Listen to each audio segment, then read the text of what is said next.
Good evening, everyone. I'd like to call to order the planning board meeting for January 16th, 2024. My name is Carrie Marnick. I'm chair of the planning board. A few announcements before we get started. This open meeting of the planning board is being conducted remotely pursuant to Chapter 2 of the Acts of 2023, an act relative to ending certain COVID-19 measures adopted during the state of emergency, signed into law on March 29, 2023. All members of the planning board are allowed and encouraged to participate remotely. The act allows the planning board to meet entirely remotely so long as reasonable public access is afforded so that the public can follow along with the deliberations of the meeting. The public is encouraged to follow along using the posted agenda unless the chair notes otherwise. Members of the public who wish to view the live stream of this meeting may do so by going to Northborough Remote Meetings on YouTube via the link listed on the agenda. Ensuring public access does not ensure public participation unless such participation is required by law. This meeting will not feature public comment. Now, at this time, I will confirm that board members and persons anticipated on the agenda are remotely present and can be heard by stating the following. Members, when I call your name, please respond in the affirmative. Amy Pretsky? Here. Bill Pierce? Here. Anthony Zaitin? Here. And Millie Milton. Here. Staff, when I call your name, please respond in the affirmative. Lori Connors? Here. Bob Federico? Here. Great. Let's see.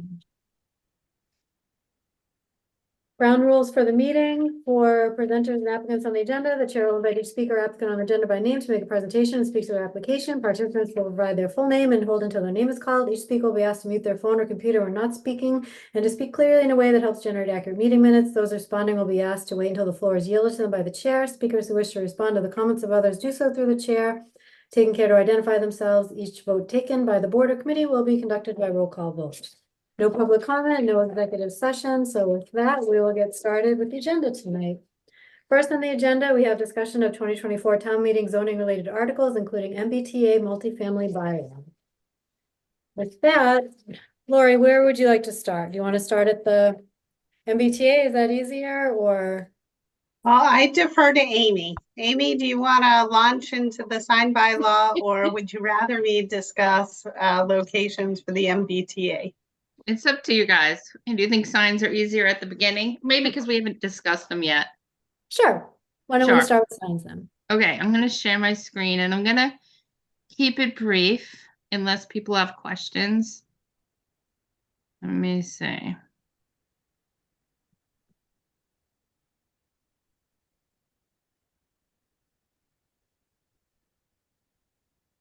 Have to find it.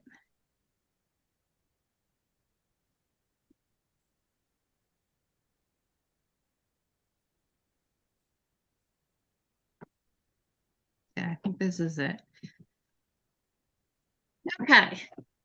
So, can everybody see that? Mm-hmm. Okay, let me see how I can scroll. So over the last two design review meetings, maybe it was three, Lori and Bob and the design review committee met to discuss the sign bylaws. And a lot of it had to do with the downtown after the downtown revitalization. Let me see. I'm just going to open to my page with my notes.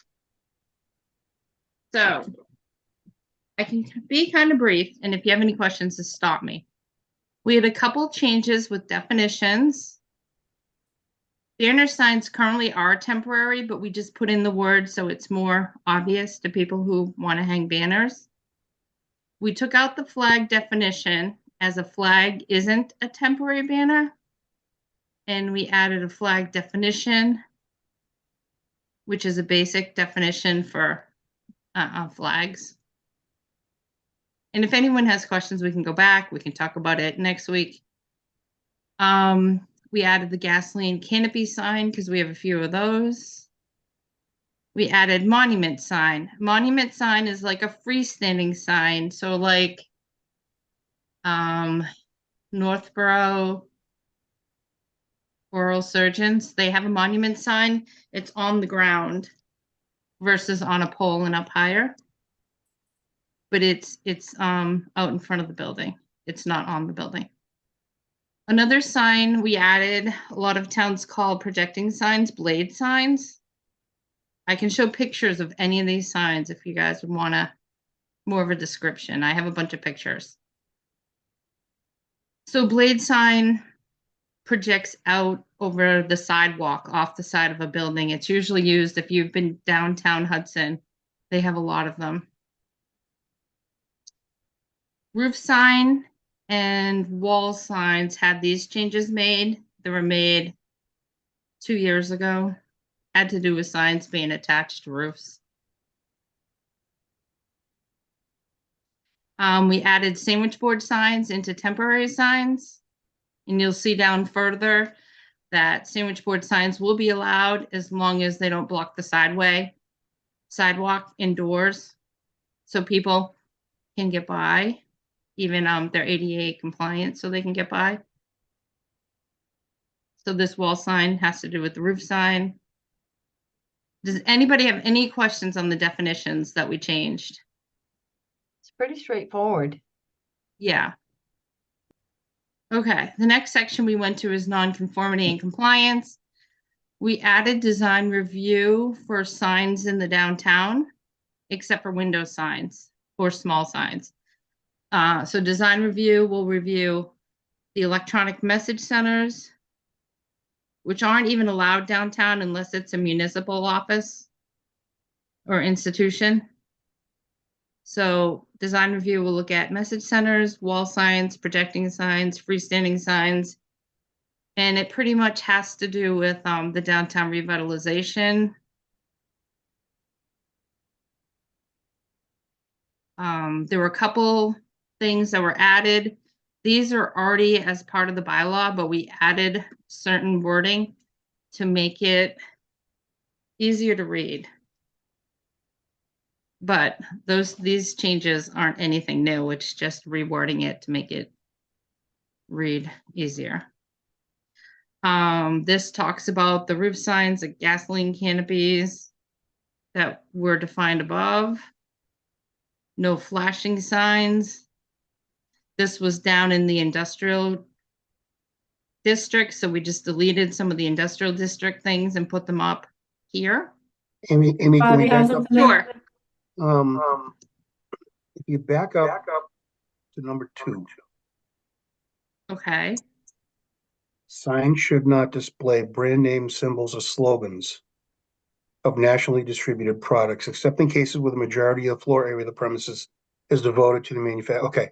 Yep. Signs should not or shall not. Because if you have the word should in there, there is no enforcement, there is no requirement for it. Okay. It's I'll change it to a shall. suggestion, not an order.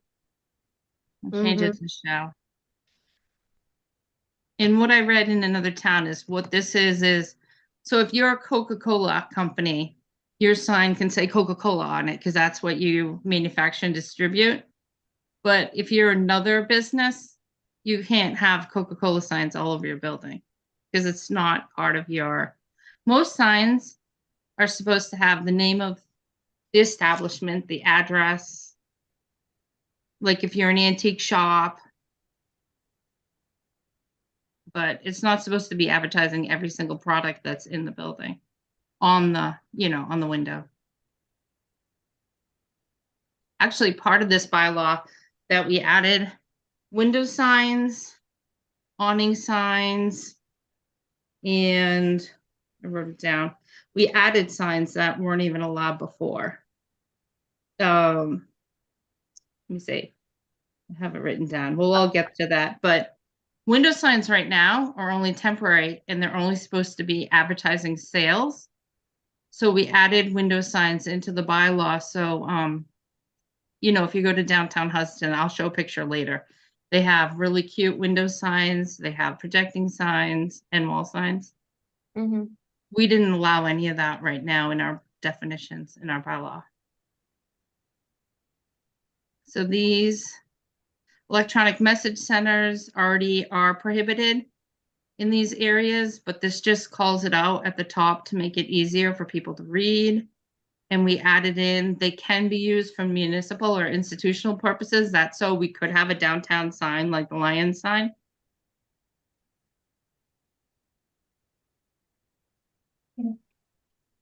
So I didn't know I added this, Lori, because we have awning signs, but we don't have them allowed anywhere. So I didn't know if we just add it there or we add it down lower. So That's where we talked about awnings, projecting signs, window signs. If anybody has any questions. Once again, on number 14, plastic signs are prohibited in the downtown business district. What about sandwich board signs? Those are all plastic. I don't know. I said the one in Hudson was made out of wood. You could do plastic signs except sandwich signs. 99% of the sandwich boards are made out of plastic. Can they make them, I mean, going forward, make them out of the wood? No, Okay. You can do excluding sandwich boards. Is sandwich board defined in this bylaw? That I have on my list too. We have them included down below, but I was thinking, Lori, we should probably define sandwich boards.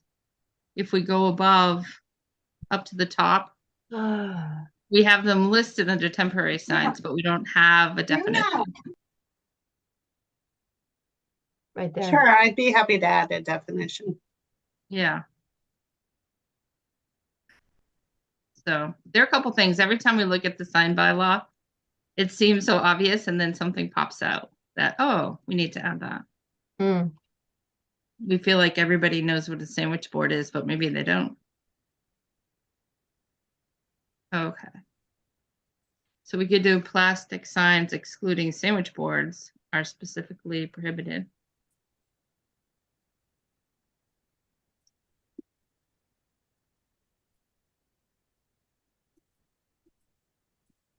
So those are some of the, and then we went next to construction maintenance of signs. We added in the awning. Amy, one question. Sure. Can you go back up to number 1? Keep up to the upper section. Yeah, keep going up number 1 Okay. to the advertisements. Yep. So does this mean that, let's say, you know, that the mini market in town has a sale on Coca-Cola, that they can't put that sign up? Right. They're not supposed to right now. We don't allow any window signs in town as of our bylaw today. In every other town, if you read the signs are supposed to be for, you know, it could say Amy's Mini Mart. So you're saying that you're a mini mart, but you're not advertising everything inside the building. Right. I think I would not want that. We seem to Okay. have that issue downtown, but it's really not supposed to be there. And after we just discussed, as when we were doing this in design review, after this bylaw goes forth and is changed, we might send a letter out to all the businesses just to let them know, you know, what's allowed and what's not allowed. And a lot of it may not even be allowed right now. It's just kind of an update. one thing to remember is that a letter, if this does pass, a letter will go out. And I will direct all inquiries to the planning board. Also, everything that is up currently will be pre-existing non-conforming. Mm-hmm. But how could Coca-Cola signs and everything be pre-existing non-conforming when they're not allowed? Like if a convenience store downtown, like if Because today, you specifically excluded them. Okay, the notion that window signs are temporary signs is not clearly defined in the current zoning bylaws. it actually is not to, and we define window signs. And then the only place in this whole bylaw that includes window signs, like if you look at the different districts, it includes freestanding wall and directory, but there's no window sign allowed until you get to temporary signs. And that's where temporary signs, talk about window signs. Temporary signs affixed to the inside of a window shall not exceed 30% of the window storefront. And it talks about them being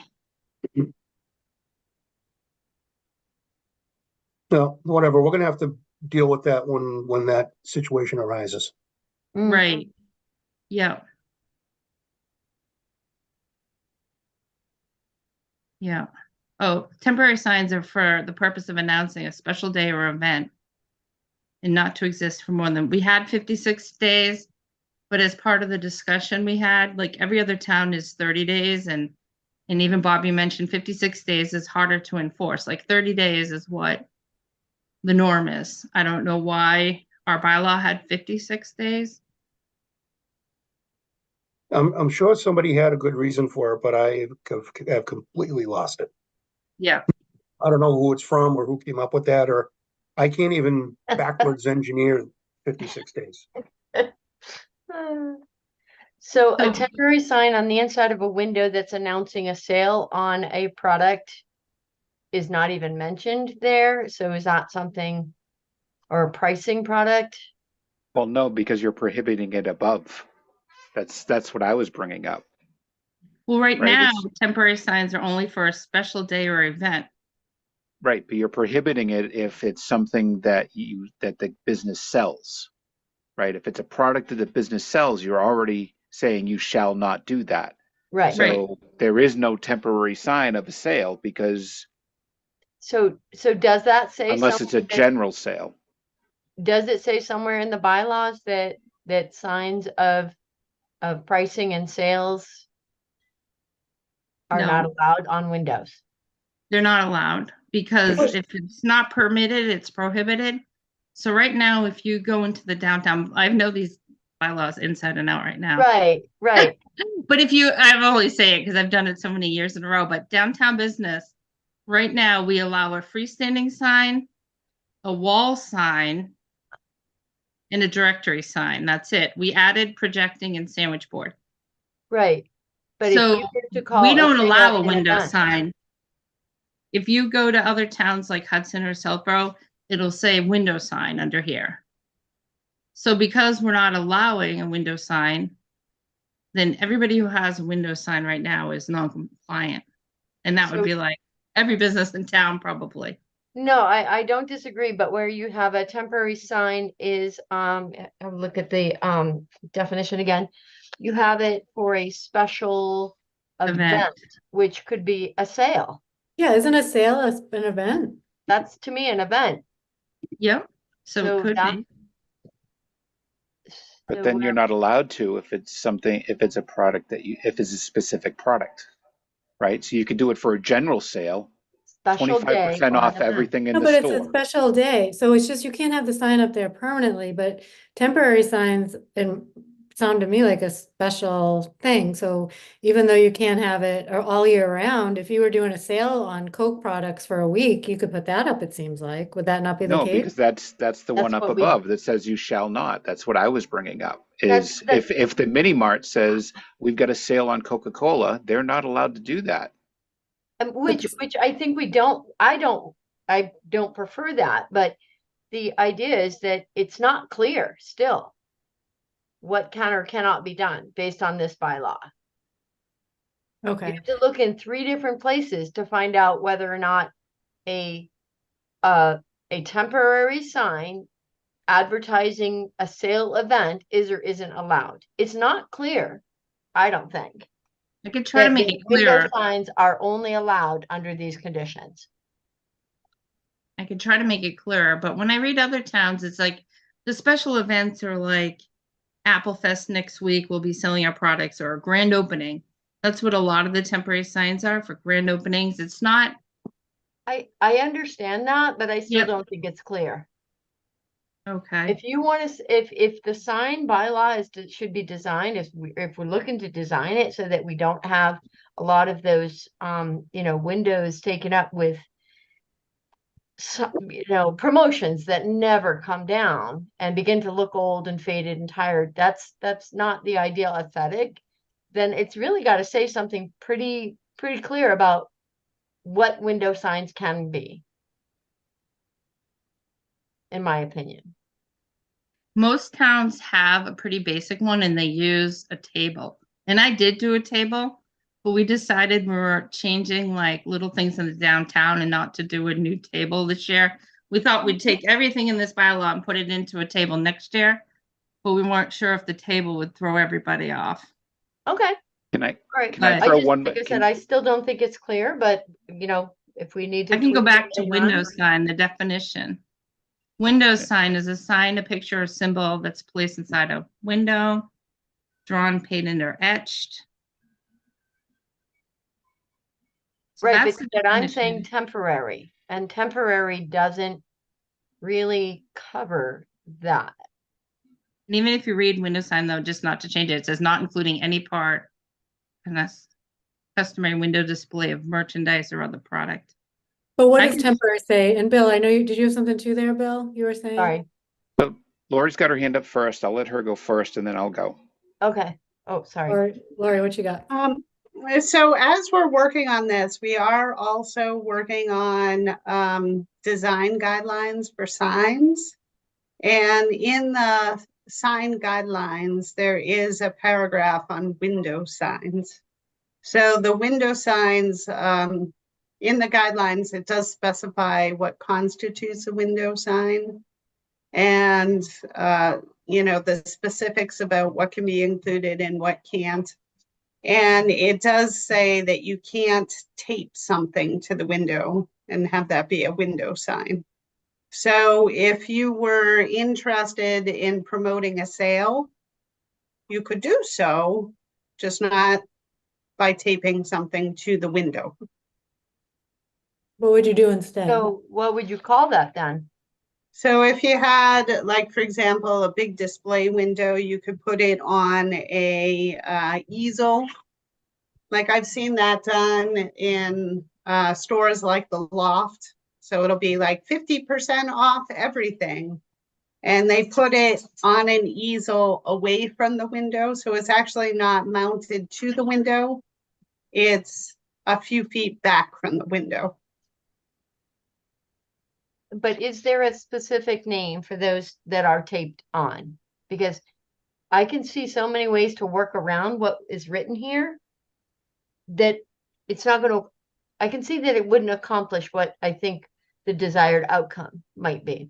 Mhm. So what we currently have, unless you folks don't want it to be that way, but what's currently written into the sign guideline is that you can't tape anything to the window.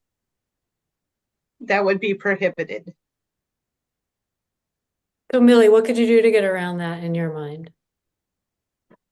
Well, I mean, there are other ways to stick things up, but I guess if you're using any type of adhesion or you know, I've seen people be very clever with their Yeah, I'm sure.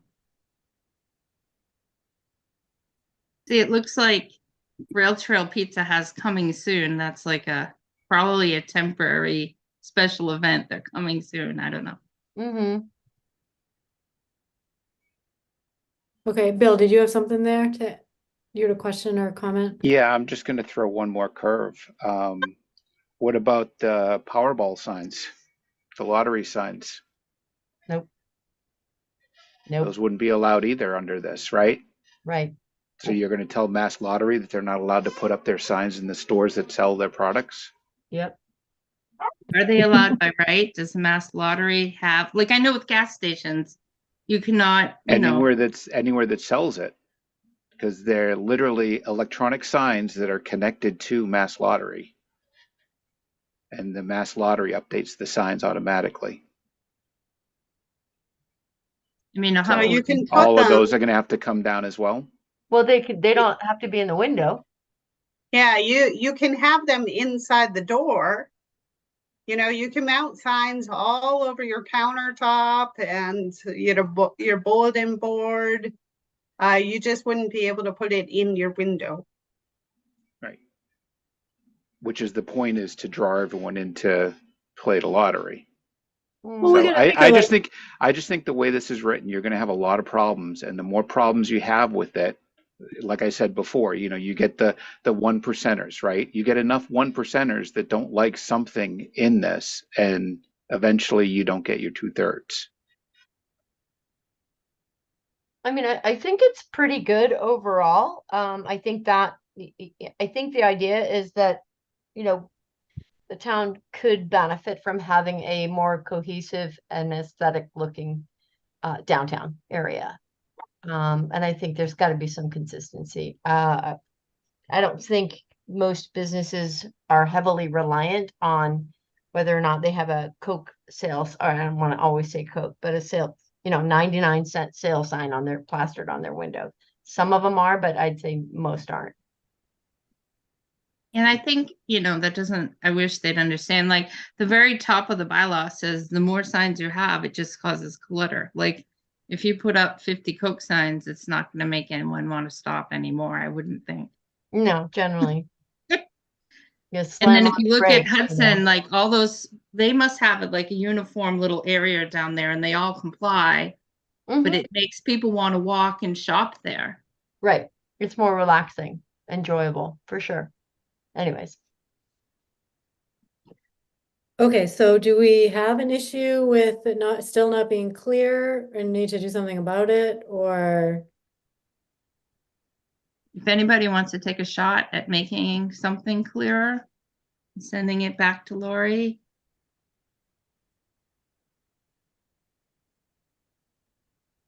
So really, are we saying that do we want to allow a temporary sale sign, or do we or since it says no taping things on your windows anyway, they're gonna have to use like some sort of other method to do that. So we don't need to accommodate. So Laurie, is that what you were getting at? You can't tape it to your window either way, so short of being super creative. Yeah, I mean, if you have a window, you have a display window, then you can always do a display within your window.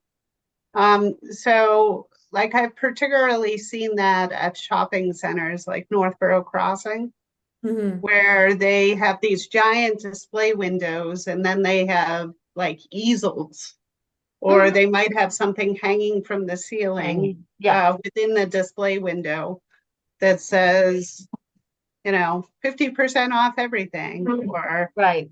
50% off winter wear, or whatever the case might be. So that would be a temporary sign. So that would not really meet the definition for a window sign. Bob, you have something there? Yeah, excuse me. What would be the difference, excuse me, if you had a cardboard sign on an easel 2 feet in from the inside surface of the glass? What is the difference between that situation and taking that same cardboard sign and just leaning it up on the inside of the window facing out? I don't know, but they have to draw And the how line would somewhere. how would it need to be enforced? Right. Because I even noticed in Hudson, like someone in one of those pictures, they had like their Snapchat name, but it was on like a easel further back, like Lori was saying, but it's just not stuck up in the window. So maybe it limits it, because how many easels will you place 2 feet out from the window where people will be tripping and like, or you can hang it down, but maybe it's just, nothing's perfect, but they're just trying to somehow get a hold of the amount of signs that are taped to the front of the window. Yeah, but I think, again, to Bob's point, is that you don't have to tape it to the window. You can just lean it up on the windowsill. I've seen plenty of those, whether it's at a convenience store or, some gas stations. And those are also unsightly. Laurie, do you have something? Yeah, I suppose, window signs, so signs that are taped to the window are definitely blocking light, and they're blocking the view into the interior of the storefront. Whereas if they're set back a foot or two, it's just not as obtrusive, in my opinion.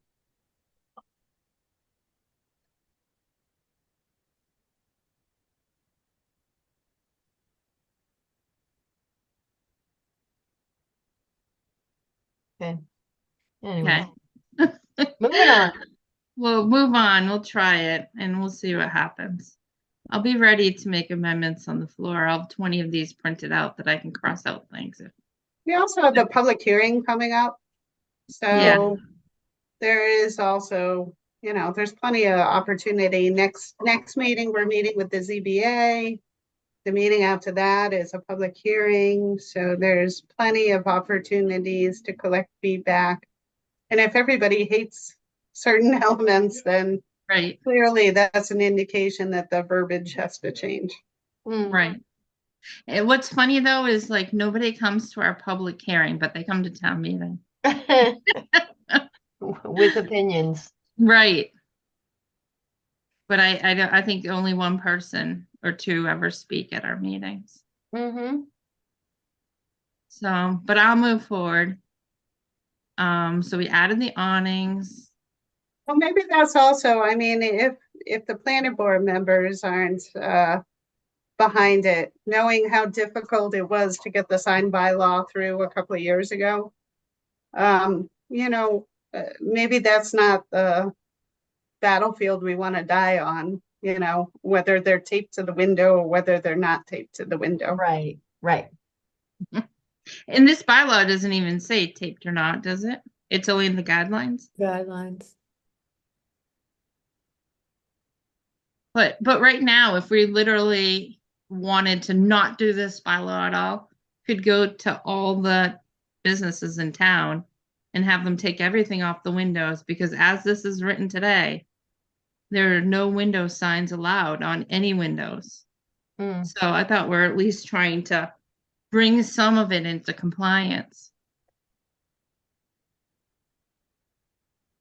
So we went back to the signs in residential districts.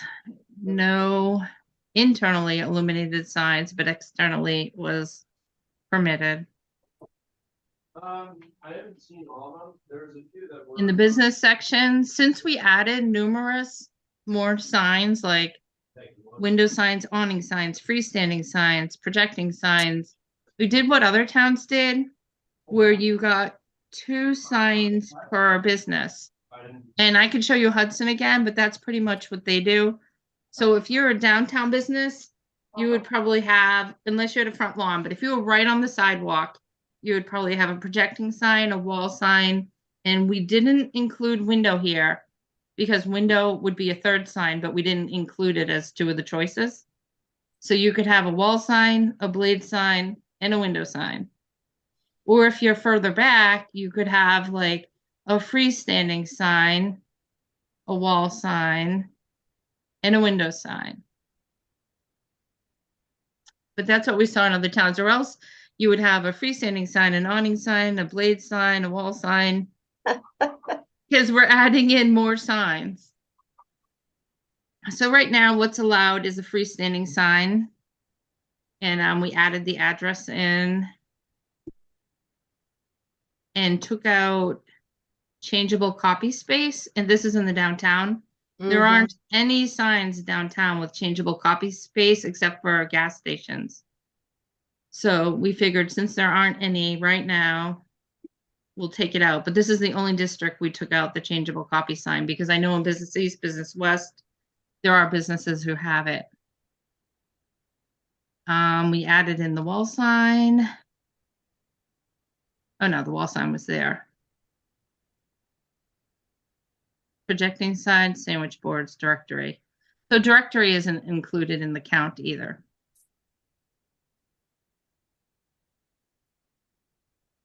So that's what we did. We added sandwich and directory. And I was wondering, do we add awning sign in there? And the major change was when we get to the highway business, the Northborough Crossing follows highway business, and a lot of their signs, they ask for variances of up to 200 square feet. So we changed the number from 10% of the front wall. I wrote front wall. I didn't know if we had to, Lori. If it was wall size, would they use all 4 walls?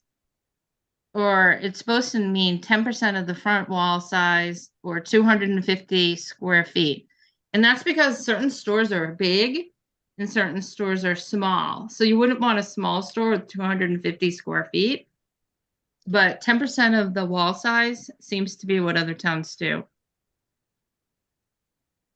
There are some businesses that are located on a corner. Mhm. So I wouldn't want to specify front wall size because they might want to put it on the side wall. What I was just trying to, and I just thought of this today, is could somebody add up all four sides and then take 10% of that? Because it says 10% of the wall size, or it's just the wall that the sign is on. It should be the wall that the sign is on. Do Does you this think that's inherent, Bob? Well, I did have a little, Huh. It's not specific, excuse me, it's not specifically specified in the language, but I would typically take 10% of the wall that the sign is going to be mounted to. Mm-hmm. do you think we have to make it specific? Do you think there'll be a problem if we don't? Well, 10% is a pretty specific size. Yeah. But it says of the wall size. I didn't know if they'd take all four walls. I would assume that it would be 10% of the wall that the sign is being hung on. Mm. I just didn't know if we had to spell that out. I think that doesn't hurt. it doesn't mean you have to take this. But. Also better than nothing. Lori, if you can think of one way to add that in and make it sound. Maybe 10% of the applicable wall size? Or, 10% of the wall on which the sign is affixed. yeah, something like that. Either Okay. one of those sounds good to me. I can do that.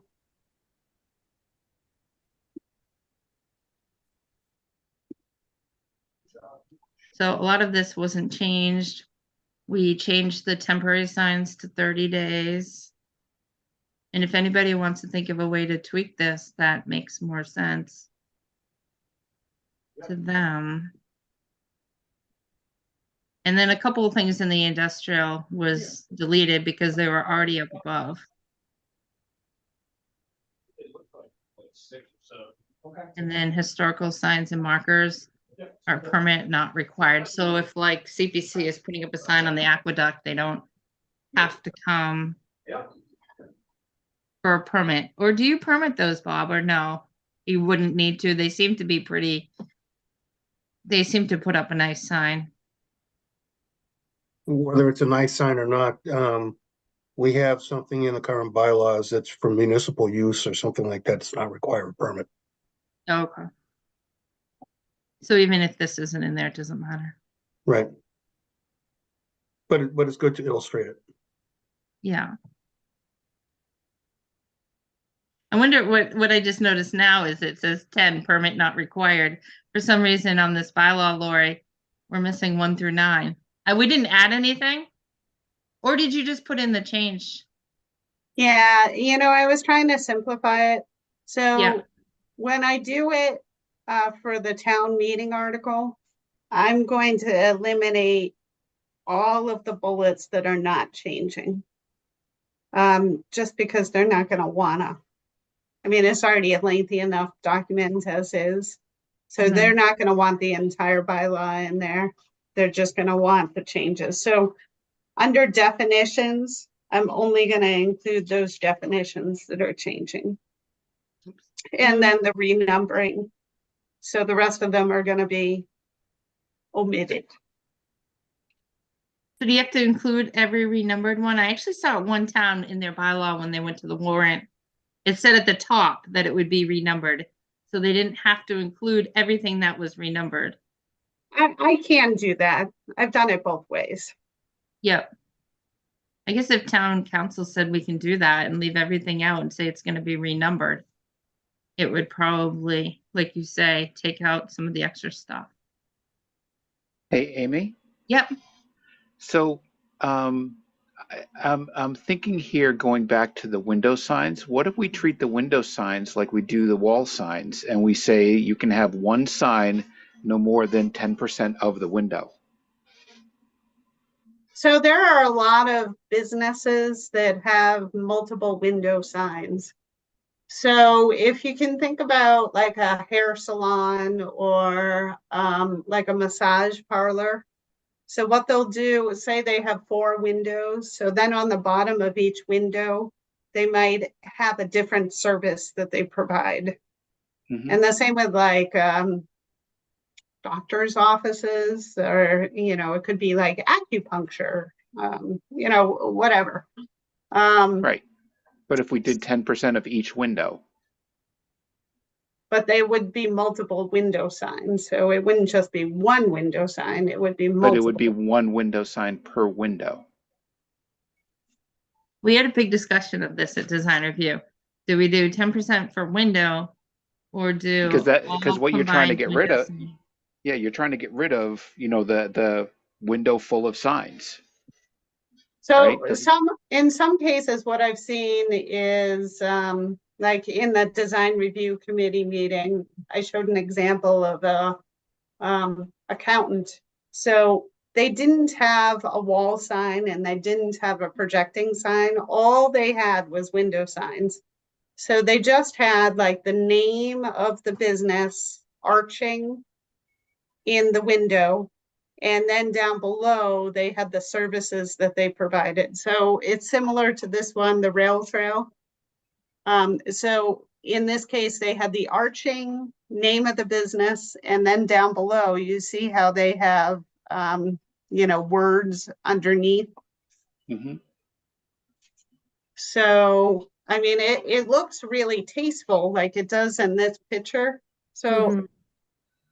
I think it's harder to regulate the window sign. So as long as they don't exceed, say, 10% of the window area, then they should, in my opinion, they should be able to have however many words they want to have on there. Like, it's not unusual for people to etch in the Yeah, I think if it's business etched, it's one hours. thing. Yeah. Etched isn't bad, it didn't look like. It's when it's just those taped on signs, they get old and faded and block the sunlight. Mm-hmm. And we did add window signs are allowed in the business district only. All combined window signage is 10% of the total glass area. But if you think it's going to throw it off by not 10% per Oh, window. so you can have, right. So getting back, the original thing is, it's not about the window sign. You can have a window sign about your stuff. It's when you're selling like Coke or Budweiser or whatever else, like those are the signs you can't have. So I guess you would never really etch in, probably not Budweiser into your window. So I don't think that would help. And I think what Bill's saying maybe is with window signs here, we allow up to 10%. So that might be enough and just leave off this, because are you going to use your 10% with all that stuff? Are you going to put like Coke sign all over your building and use up your 10%? Whereas like Bill's saying, this might cause problem at town meeting. Maybe we just leave it off and say, okay, if you want your 10% to be the lottery and cigarettes, then then that's all you can have. I don't know. But this is kind of what our bylaw says, but not in the same wording. Like only signs that are advertised, call attention, or indicate the person occupying the premises or the business transacted thereon. So if like you're a pizza place, but you're not like a Coke place. I Or mean, I that guess how do we want our downtown to look as a board? And how does the town want it to look? If we want to jam up the windows with Coke ads and Budweiser ads, then so be it. I personally don't like that. I'm not looking for a way to figure out how to allow that. I think it's personally reasonable. I think it's perfectly reasonable to have things about your business, like types of hair services or stuff like that. Um, so I don't know if maybe I would hope the tape thing would solve it a little bit, because that's really where it kind of starts to look Right. Correct. messy. even our definition right now, the sign, picture, symbol that is placed. So I guess it can be taped. Is that No, it placed? can't. Yeah. Drawn, painted, etched.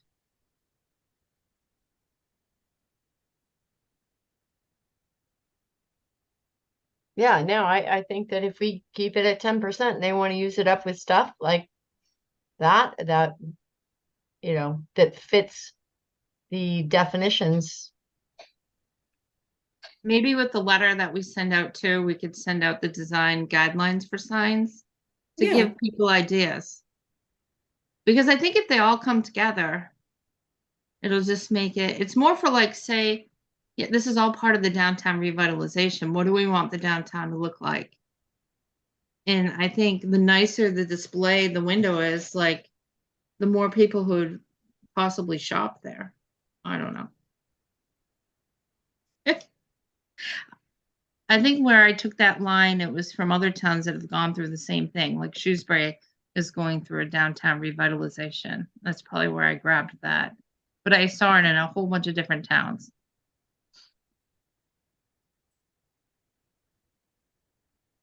Okay. But we can think about it. I'm sure we'll talk about signs again before town meeting. If anybody has anything else they want to bring with the ZBA, I'm sure they'll have questions. Okay, well, we'll have our public hearing in ZBA, and then any other comments or questions on this one? And if anybody has good suggestions, definitely share them. Any way we can make this, less controversial. Who knew a sign would be so controversial? And then, do you have highway business, Amy? Is that you? I do or have that Lori? too. Why don't we just jump into that? Okay.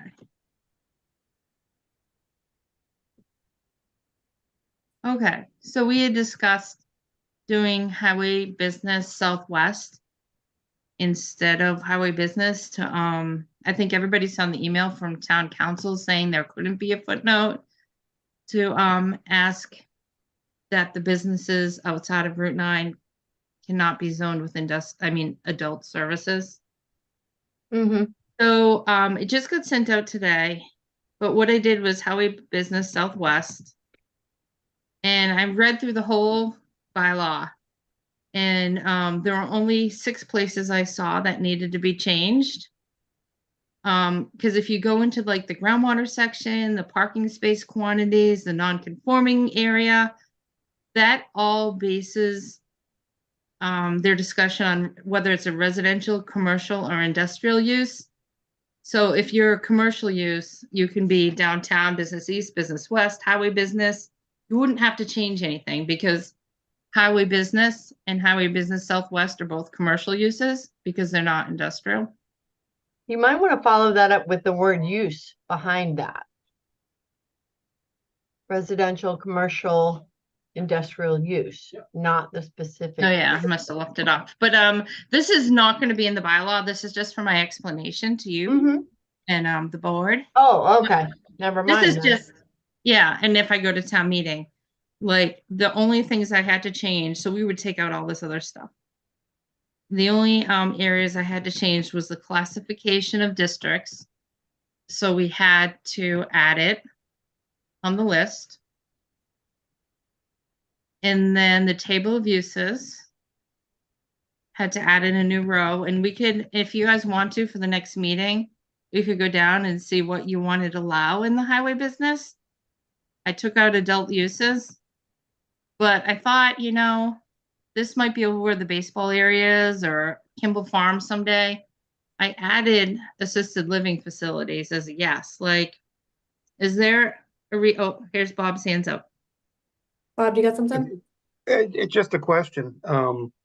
Does this new district have anything to do with the MCDOD, which is it's an overlay district? It's a commercial overlay district in that section of town. Oh, the Northborough Crossing? Is that what the Northborough Crossing overlay is? I'm not sure exactly where it is, but I Yeah, think it's in that area. Is but I this in don't addition think to that, or you're replacing the MCDOD? well, I think Lori when we talked, the MCOD is gonna stay, right? This would be just like the baseball area, Kimball Sand. Well, Um, originally when I was proposing so when we first talked about it, it would be the entirety of the industrial district. And then there were concerns about adult entertainment. So then I pared down the highway business district to only include the gravel pit and the baseball, New England baseball. So the other uses that are currently located within that area are already compliant with the highway business district, with the exception of the storage facility and the gravel pit. So all the other uses would mesh. So if you want, we could just eliminate the industrial district altogether. So pretty much the parcels that are included within the industrial district that aren't the gravel pit and aren't the baseball are Avalon, Northborough Crossing, and the medical offices, and a couple of other like that landscape place across from 333 Southwest Cutoff. There's a used car dealer. I think that pretty much covers it. Okay. to me, I thought maybe we just use the properties along Route 20, because I felt if we went up to Northborough Crossing, like that overlay district has such specifics. Like I hated to dig down into that. I was just changing the things along Route 20 that are now industrial. And I don't know how far the overlay district goes. I don't know where the map is for that. I was just thinking it was like the baseball fields, the dentist, Kimball Sand. The limits of the overlay district are the entirety of the industrial district that's on Southwest Cutoff.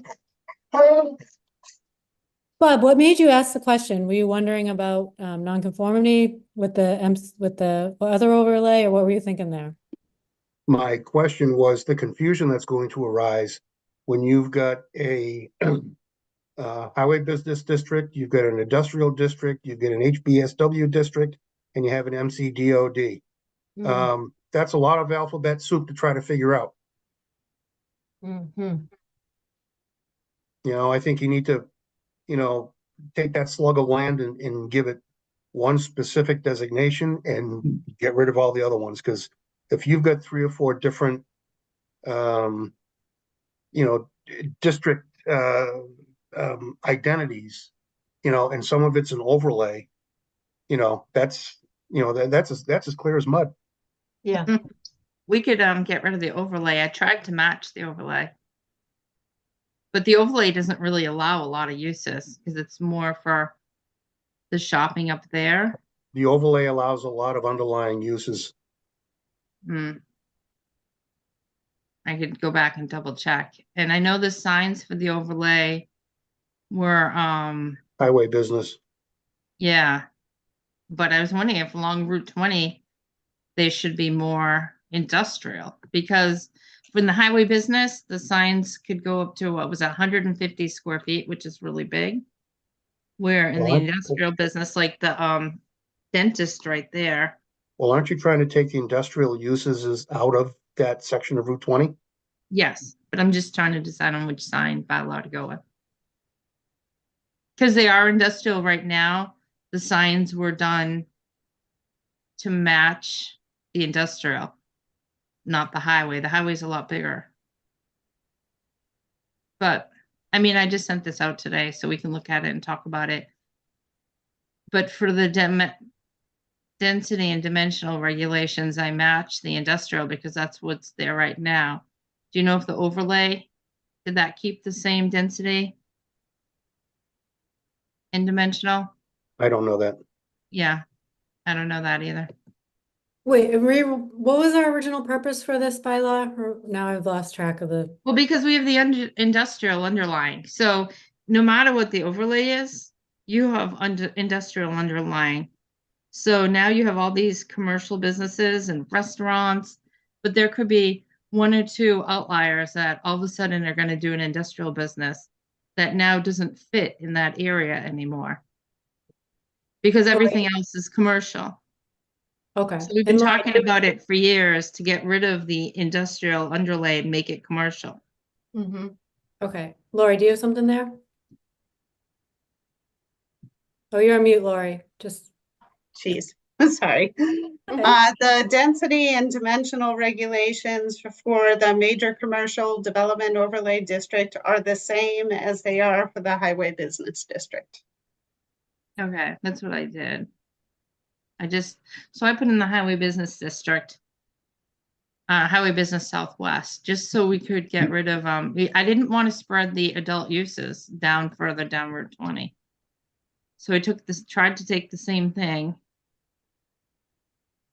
But if you want to put it all the way up onto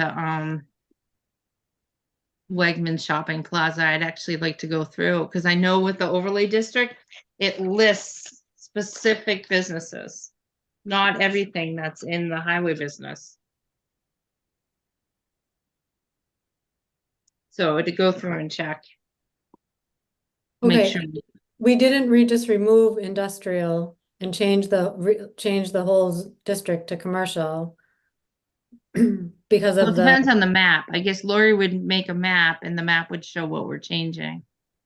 So it could be the whole industrial area and get rid of the overlay, Mm-hmm. or it could be just the area outside of Wegmans and Avalon, the rest of the industrial area that hasn't been developed yet. I would Okay. recommend just changing the entire area. Otherwise, I think it's too confusing. Yeah, Yep. I agree. okay. Okay. And so we could change the entire area Mhm. to this I think highway business? No, we don't want that. it'd have to be Highway Business Southwest or Highway something, business. other name. So it And, no and, longer and, be, and then I would delete the major commercial development overlay district. and there's no consequence to that. All the businesses still fit within whatever we have for HBSW. I haven't had time to look at Amy's proposal, but as Oh, long okay. as all the uses that are currently allowed in the highway business district are also allowed in this new one, then there shouldn't be a negative consequence for the existing businesses. I Okay. think the only thing I did was add in a couple other things, like I added in assisted living, like maybe somebody wants to build one of those, or is there a problem with adding those? Well, maybe we want to add in that storage since it currently exists. I mean, it doesn't seem like it's a problem use. Well, I remember when Kathy deleted the storage units because everybody was doing storage units and we had so many in town. And it wasn't even my idea or anybody on the board. It was Kathy. She said, we have so many storage units and they're actually probably, I don't know how they bring in taxes compared to if you had like a shopping mall or a restaurant or I don't know. It was before my time, but I asked her and she said, we have so many of them in town that they outlawed them. So I don't know if I'd want to bring them back in. So just a quick question. The Avalon complex that's up there, how is that, like if we were to get rid of that overlay, is that part of the overlay and do we have to now make an Avalon type of building accessible to that entire area? That was a 40B. So Oh, it that's a wasn't 40B. Okay. allowed in the underlying zoning, and it wasn't allowed in the major commercial development overlay either. Okay. So you wouldn't have to change any of the housing stuff. Right. Yep. Thank you. Okay. Well, I did just send this out today. So, you know, I expected everybody to take time and go through it. But I did read through the whole bylaw, and to add a new district, I only had to change 5 areas. The use table, the density table, that one at the top that it just added the district. And then there's the density table. And then there were a couple errors in the site design and parking design. And these right now, Lori, I was gonna have you check, but we don't even have highway business in either of these. So our site designs section doesn't even say like your business has to face frontwards and you have to screen the trash. And so I thought highway business should be thrown in there and the highway business Southwest. Lori, But you you have something? Yeah, I was just curious. I noticed that pretty much all of the uses in this new district would be permitted by the planning board. Whereas a lot of them in the highway business district are permitted by the ZBA. Yeah, I only did that because it used to be a planning board. It was all industrial. But if you want to, that was something I was going to talk about. Do people want to have it under the planning board of the ZBA? Years ago, when I started, there was a big war of planning board versus ZBA. Who wants which section? And this was the industrial area that the planning board had been permitting. And we would have to do the site plan review for it anyways. So would we want to do it or would they want to do it? That's Oh, we have to something. do, well, whoever has a site plan, I feel like, I don't feel like, we shouldn't send them back and forth between the boards. Well, we usually the- do a technical review and then the ZBA, Oh, you just meant a technical review, not the site plan review. we do a technical review of the site plan. Well, Right, the right. way it works is the only uses that are definitely yours for site plan review are the industrial. Otherwise, whoever does the special permit does the site plan review. So it's a special permit use that governs. So if it were ZBA, they would do the site plan approval. If it was planning board special permit, it would be the planning board would do the site plan approval. So they go together. Got it. Board members, what do you think about, what are your thoughts on that? About what board it should go to? Right, for the permits.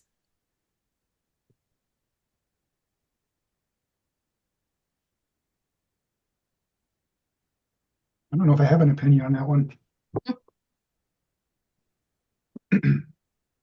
I only kept it because it was an industrial use before and I said, well, we'll have nothing left to do. Yeah.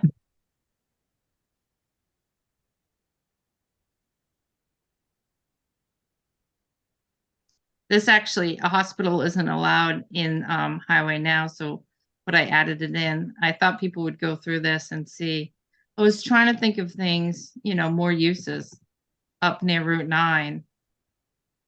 I wonder if you just want to split the workload.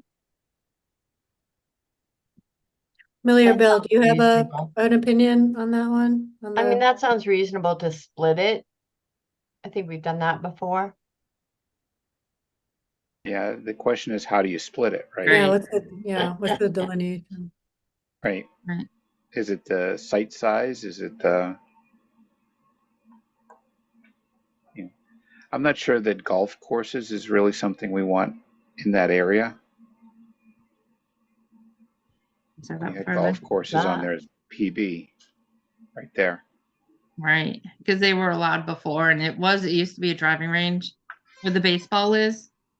So could it be a mini golf course now? If someone came in and said, I want to make those baseball fields into a mini golf course, it I might think be there different. was mini golf in Yeah. that area before. It was up on Route 9, yep. Yeah, there was. But I mini don't know golf. if that would be called outdoor recreation or golf course. I don't know. I mean, there's probably no room to put a golf course up there. Unless somebody bought multiple properties. Yeah. So we could put no, or we could just leave it by a special permit in case someone comes with an idea. Maybe they'll do a frisbee golf course. Urban frisbee. And I don't know, do we want a hospital right now? Highway business says no for hospital, and I added it in on Route 20. If someone wanted to do a little hospital. I don't know. But I kept it as a planning board only because we're giving up everything and we'll have nothing to do.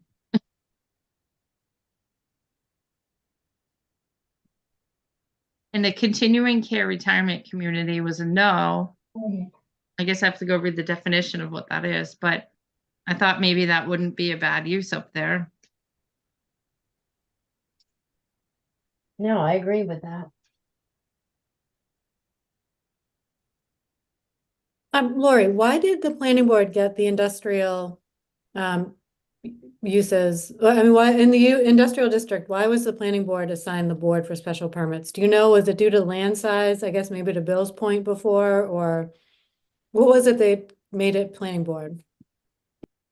I don't know the history. I suspect that maybe the planning board wanted more control over industrial uses. Oh, Bob, do you And know? that's You have why your it hand up. was, oh, Bob knows. Yeah, in the 7 years I've been here, there have been more controls in the industrial district placed by the planning board because the planning board wanted to be able to control the uses and the traffic and who's going in the industrial areas. So over the past, I'd say 5 or 6 years, what was allowed by right now is you're planning right. board special permit. So what you're encountering is a self-fulfilling prophecy.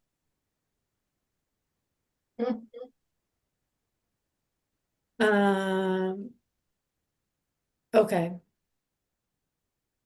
So I don't know. I just expected that maybe everybody can go home or look at these and then we could come back and talk about what you But think we so should. Amy, what's at the top of this? What's the final column? Is that industrial there?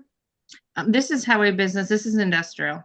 But so then Bob, what about things like in the time I've been here, we never messed with a whole bunch of these that have planning board special permits. Do we know why these were planning board? Like, I know brew pub, actually, we did add a microbrewery, so it's not a good example. But if Amy, you scroll to other areas, I think before my time, there was a big battle between the planning board of the ZBA, and that's how it was split in 2009. It was okay. like the planning board got industrial and the ZBA would get commercial. Okay. I remember there being a discussion when I first started. There was still discussion back and forth on who should do what. And I look at other towns and it's all random too. Like some it's the ZBA, some it's the planning board, some even have selectmen doing some of the zoning. Hmm. So I think it's preference by town on who you want to do the permitting. Okay, so maybe when we have our joint meeting too, we can also figure out like what is a good way to divide the workload. Oops. Yeah.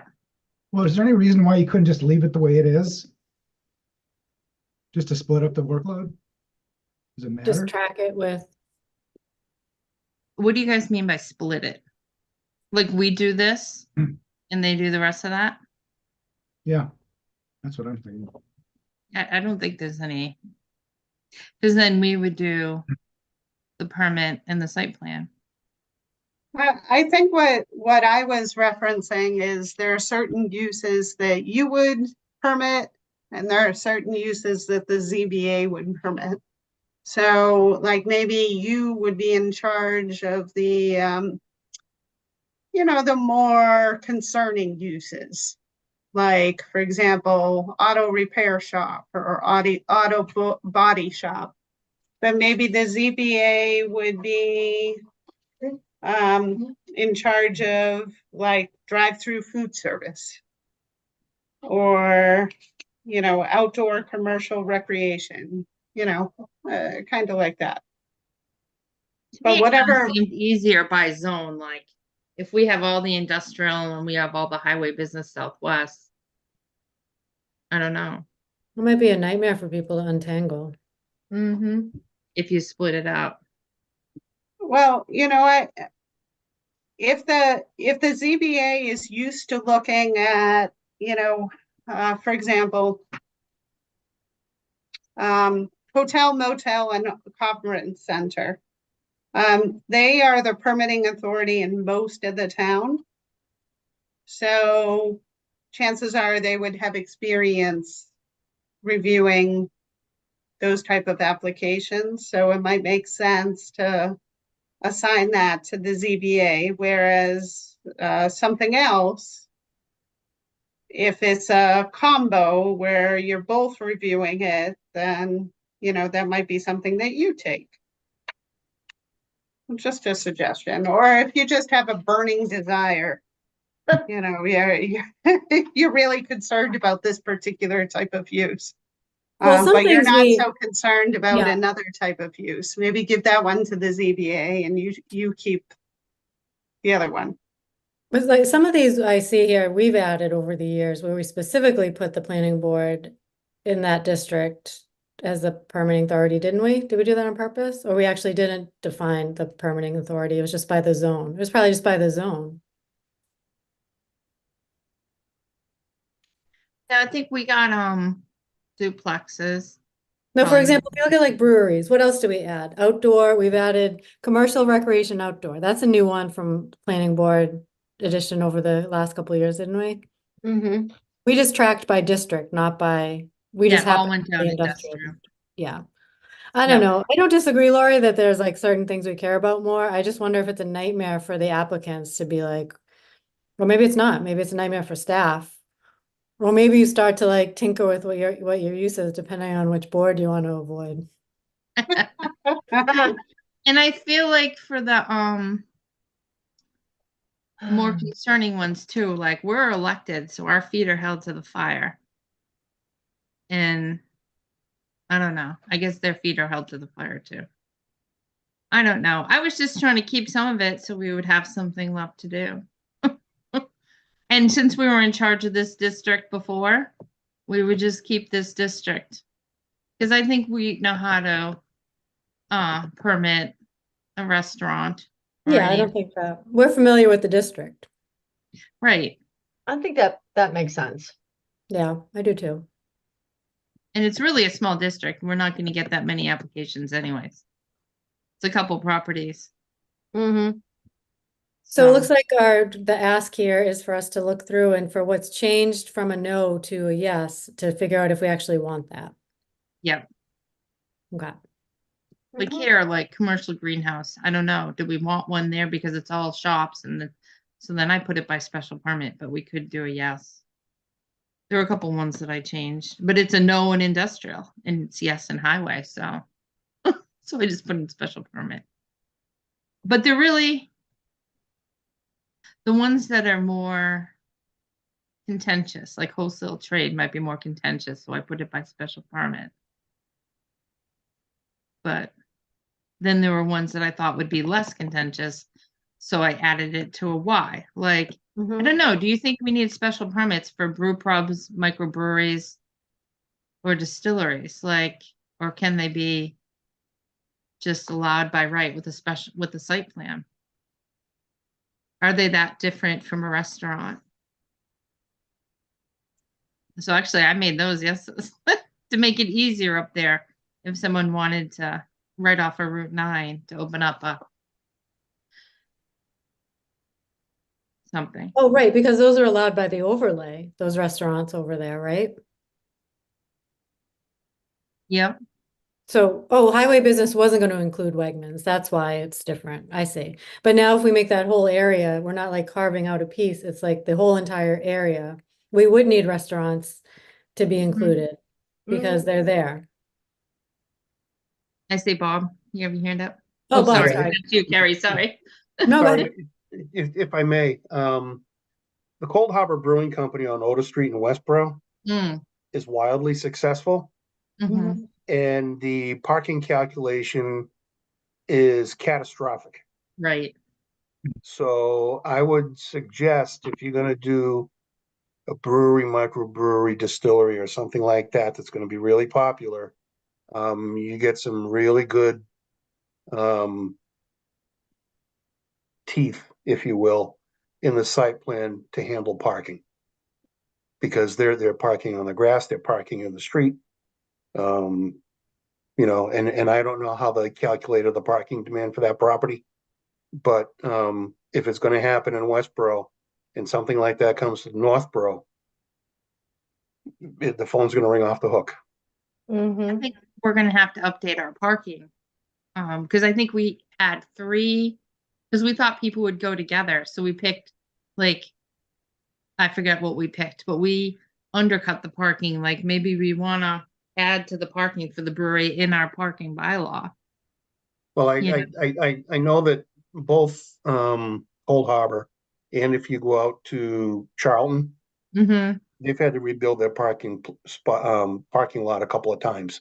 right. Because they were parking on the access road and, they've had a devil of a time with traffic. But, as they expand the physical plant and the eating and drinking area, I mean, I think you've got to, instead of figure people coming in a vehicle, you should think maybe one or two people coming in a vehicle. Right. Because in the afternoons, it's all contractors up there and, and none of them carpool. Nope. When I went, I had to park down at the Verizon store down by whatever that Moe's is. We had to walk down the street, Yeah. like Yeah. 3 buildings down. And if you park across the street at the car lot, they tow everybody. Huh. Yeah, it's packed. Yeah.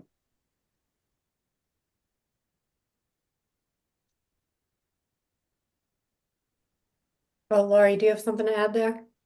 I would just loosen up the educational use non-exempt.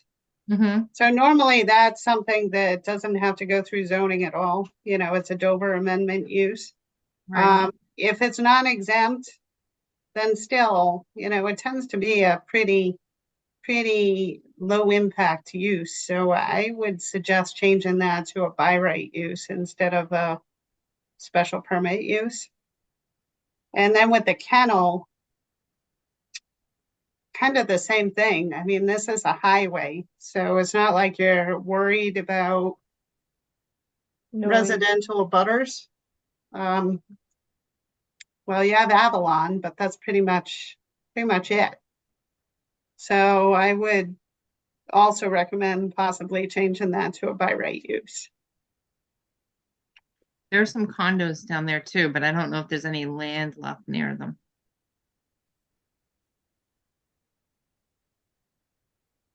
I didn't find the educational uses. Oh, right up just- top. You were right where Oh. you were. If you keep going up a little bit, right there. Okay.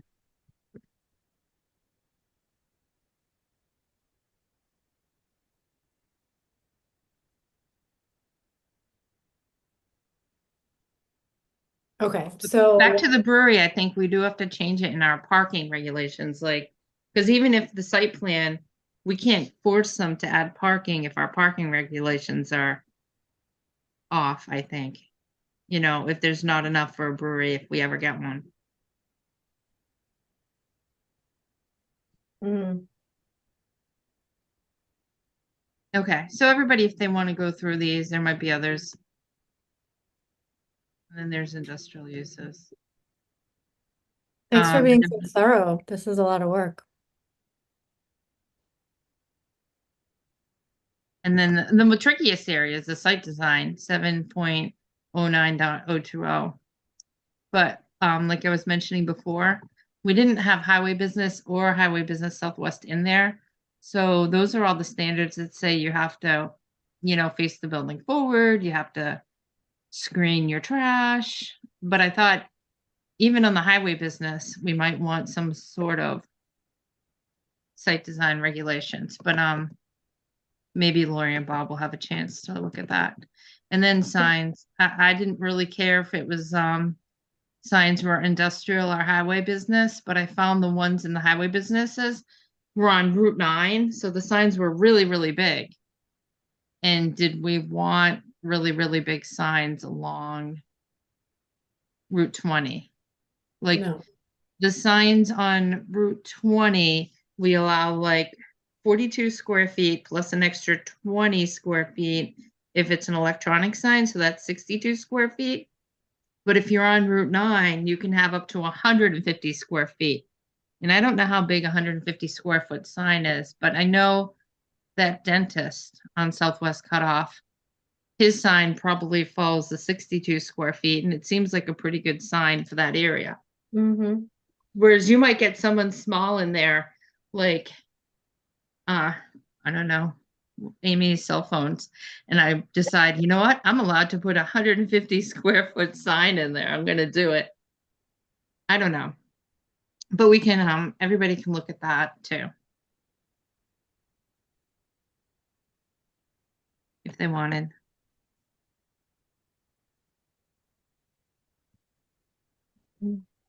And then design review we had talked about last time. I didn't have any changes. I did Okay, have a couple so changes to a couple other ones. if we are, in this case, we would remove the commercial, the MCD, whatever it is, the commercial Yeah. overlay. Mm-hmm. Do we need to do anything? What do we need to do for that? Just strike it entirely, or how would we deal with that as part of this bylaw? I would strike it in its entirety. Okay.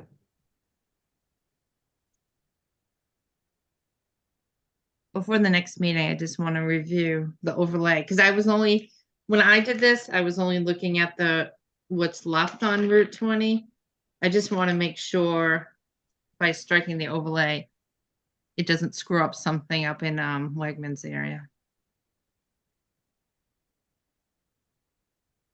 Because I didn't read that part.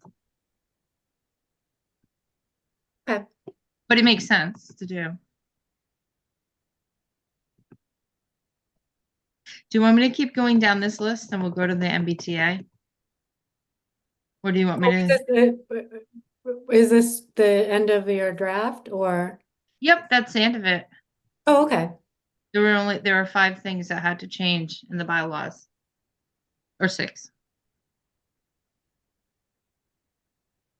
Okay. So what are you suggesting to go on to the MBTA?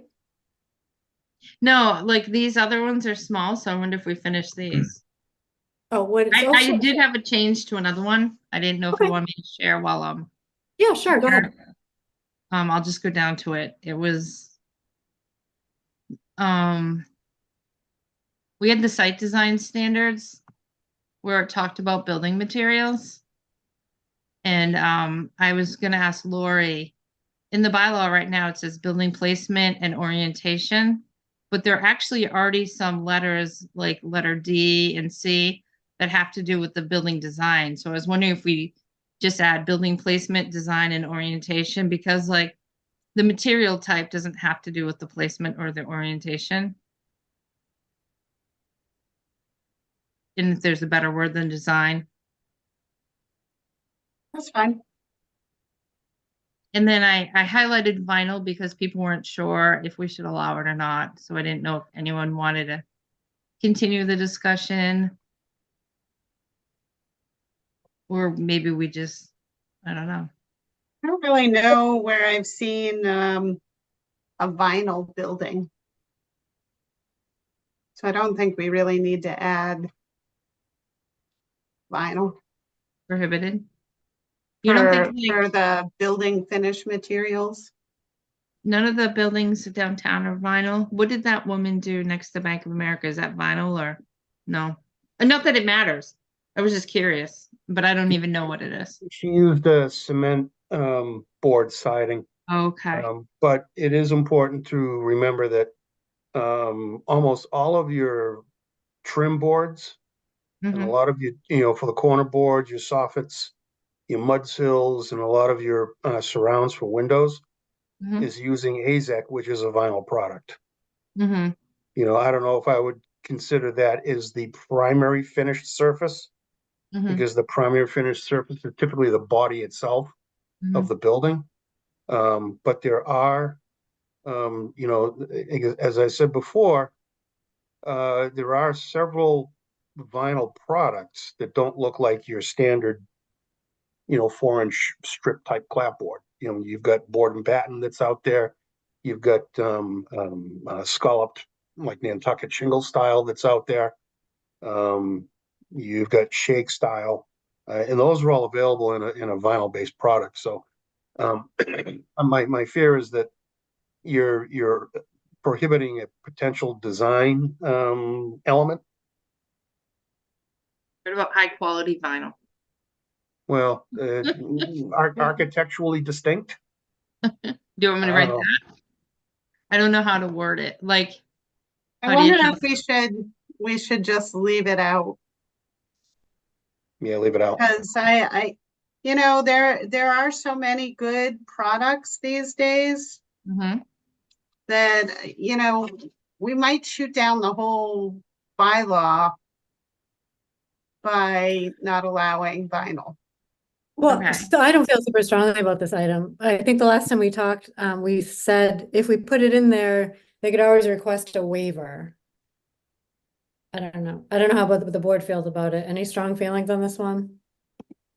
I do not. Or do I delete it and just leave metal or fiberglass? Finished surface shall not be allowed and leave the vinyl off. And then Yeah. is that what Amy, you're thinking, Lori? Yeah, that's what I'm thinking. So just go with the metal or fiberglass. any board member feel strongly otherwise? I think it's fine to leave it off. Okay. I'm And then fine with last the time- next change, eliminating the multi-story, that's fine. Yeah. And then for the next section, this maker space, I was thinking of taking this whole, because it was my idea originally. I was thinking of just deleting the whole thing because I did go into, researching maker space, and a lot of it's pretty neat, but it's industrial. So do we go through right now and add it into the industrial zone in certain places? Or do we just leave it and maybe do it in the fall when we have more time? Like, And what were we trying to add this to again? What was the, it had to do with MBTA housing. The Right. state recommended adding makerspace, but a lot of the maker spaces do have saws, and so if you were living upstairs, you really wouldn't want people with really loud tools. maybe we get ourselves settled with the MBTA first? Sorry, Bill, did I cut you off? Do you have something there? Nope, nope. Yeah, but I think, Amy might be onto something, putting it in the industrial, Mhm. right? That way we can at least say we have it. So we could Hmm. add it, and then we'd have to add it up here. Makerspace under industrial. But actually, we'd have to have a whole different bylaw and list the use again, because this is under, I don't think we could combine it. You could put it under fabrication in industrial uses in the industrial district. Just take the fabrication definition, expand it. To include makerspaces. I'm looking for. So that would be under light manufacturing, right? Hmm. Or we could just have a separate line as a makerspace. I'm for making it as easy as possible. In other words, expanding the definition for fabrication. Because if we make it a separate use, then we have to come up with parking requirements for it. So if we can slide it in under fabrication, I think I like that idea. Fabrication must be under light manufacturing, Yes. because we don't have fabrication in the list. I think it's like fabrication, processing, things like that. But it's only, I think, it's like simple electric tools, I think is specified in light manufacturing. So it would actually kind of fit there. Mhm. But it wouldn't stand out in the use table as like makerspace. Like if you have makerspace here, somebody looks down and says, "Oh, I can do a makerspace."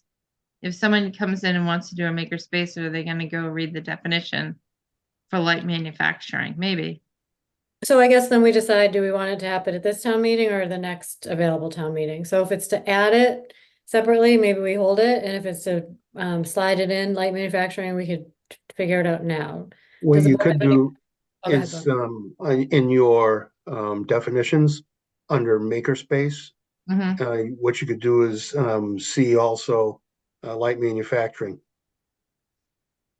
So in the definitions, it's pointed to the light manufacturing use category. Yeah, okay, that's a good idea. Okay, and then we don't have, could we still add it to the use table? It would No. be where the light manufacturing is. Oh, okay, Right. okay. All right, so board members, do you want to sneak it in or slide it into light manufacturing or hold it for its own spot next time around? Yeah, I think that works. Which one, which option? The putting it into the definitions and then doing C light manufacturing. Okay. Yeah. Millie, Anthony, you good with that? Agree. Yeah, I think that works. Trying to think if there's other options. I couldn't really Yes. come up with anything. Yeah. Sorry if I'm making everybody dizzy. We could always pull it out the next time around if we really wanted, if we had a big rush for makerspace. We could add it in different places. Yeah. Well, and the other thing is it'll use up some of the acreage from warehouses. Mm. All Yeah, right. great point. So with makerspace, at the bottom, do we say C light manufacturing? Is that? Yeah, Me, and then Bob? it just goes in the definitions instead of the classifications. Mm-hmm. What did you, how'd you phrase it, Bob? Was it just literally see light manufacturing? I thought you said something else there. Oh, you're on mute. You, If you've got makerspace as a definition, okay, see light manufacturing under use definitions, mm-hmm. okay? And then you could actually take the same text and put it into light manufacturing, you know, or not. But if you make the connection between makerspace and the definitions and the light manufacturing in the use descriptions, I think you've got it. Okay, and so do we actually have to say see light manufacturing in use table or just leave it as Amy has it? See light manufacturing. It wouldn't hurt to have it. You know, and in the use table, you could change it from a light manufacturing to light manufacturing / makerspace. Okay. Would that be too much? Would we have to list, like, we have this step table right now that has light manufacturing. I don't know if we could link them or we're gonna have to do the table again in the new bylaw for makerspace. Well, where you have light manufacturing, you just put in a / makerspace. Hmm. I don't know. I don't know the mechanics of how that would work, or if it, you know, if that could be a simple edit in the book. I don't know. Right. Lori, is that pushing it too far by putting the / makerspace? Should we just leave it to the link in the definition or what's your? Well, maybe what we could do is light manufacturing and makerspace. Because I noticed when you look in the definitions for the various uses, there are a number that are combos, like printing and publishing, data processing and record storage. Okay. All right, does that accomplish not having to do a whole separate, whatever we were talking about before? Well, I was thinking we're gonna have to do a separate warrant article, right, for adding this into the table? Yes, it would Oh, be we would? separate. Yep. Even though we already had the definition in there, wasn't that already planned to be in there? What Amy just showed and highlight below? You'd have to have the definition followed by the use table showing the change in Oh, makerspace. you're right, you're right. But you're right. maybe you could just use this little section. You don't have to have the whole use table again. Mhm. It would just be this little Line. square, Yeah, right, Lori? Yeah, let me, and Bob and I will kibbutz about how to do it. Okay. We'll come back next time with something that hopefully works. What I was thinking, you don't have to use the whole table. You would just, Because if you look under home occupation, then they have letter A, home occupation is divided into the following classes. So maybe that's an option. So it could be like light manufacturing, and then it could be an A. Light manufacturing shall include makerspace, and then a definition for makerspace. Maybe that would work. Bob? You're on mute. Sorry about that. I'd have to gnaw on that for a bit. Yeah, Because it's, if you look at some of your home occupation allowances, a lot of the makerspace items are also available as a use as a home-based occupation. No. I'm just suggesting the way it's set up under home occupation. So they Oh, have the okay. definition for home occupation.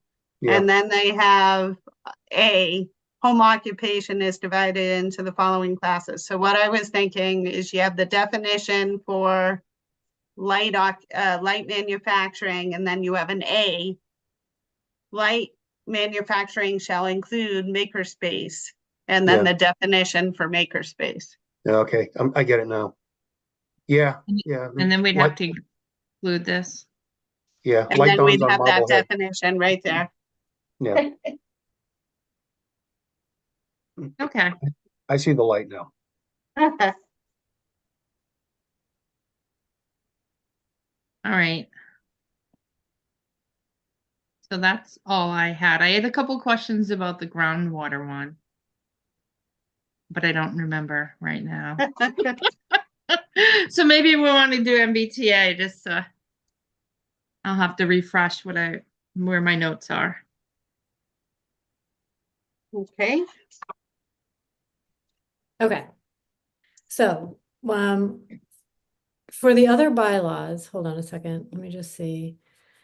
Zoning bylaw updates. What do we actually, so next week is our meeting with the the next time around is our meeting with the ZBA, is that correct? Yes.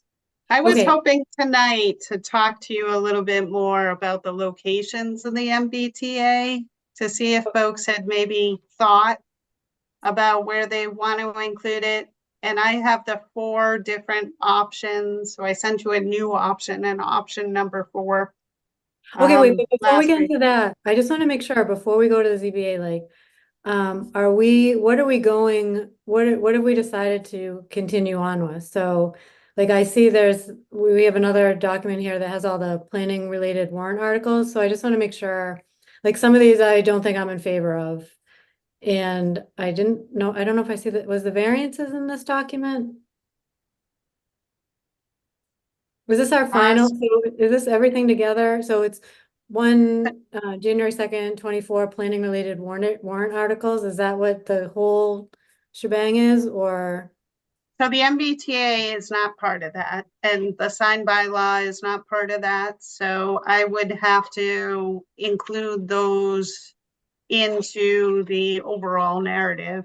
I would like to, because the ZBA is the one who is pretty much hearing all of the groundwater protection overlay special permits for the most part, with the exception of the industrial ones. I think it would be helpful for you to get their perspective on like particularly the business uses that are triggering the special permit that really are not any sort of threat to groundwater. Like for example, hair salons. I mean, what is going to happen to the groundwater, you know?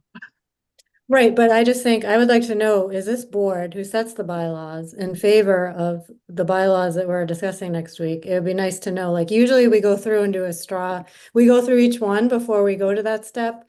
And we do some sort of like, board sentiment, whether straw poll or whatever, on what we actually like and don't like, so that we know as a board what we're thinking.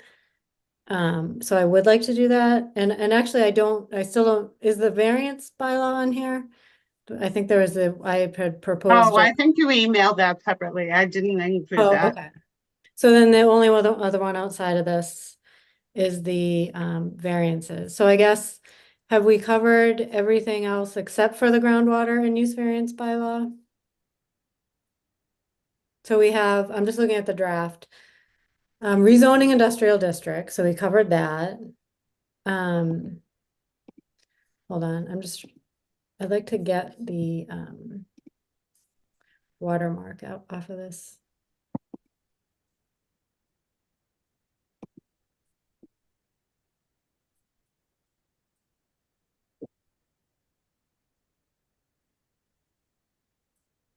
How do I remove a watermark? Or do we have a version that doesn't have a watermark on it? I don't believe when so. you're-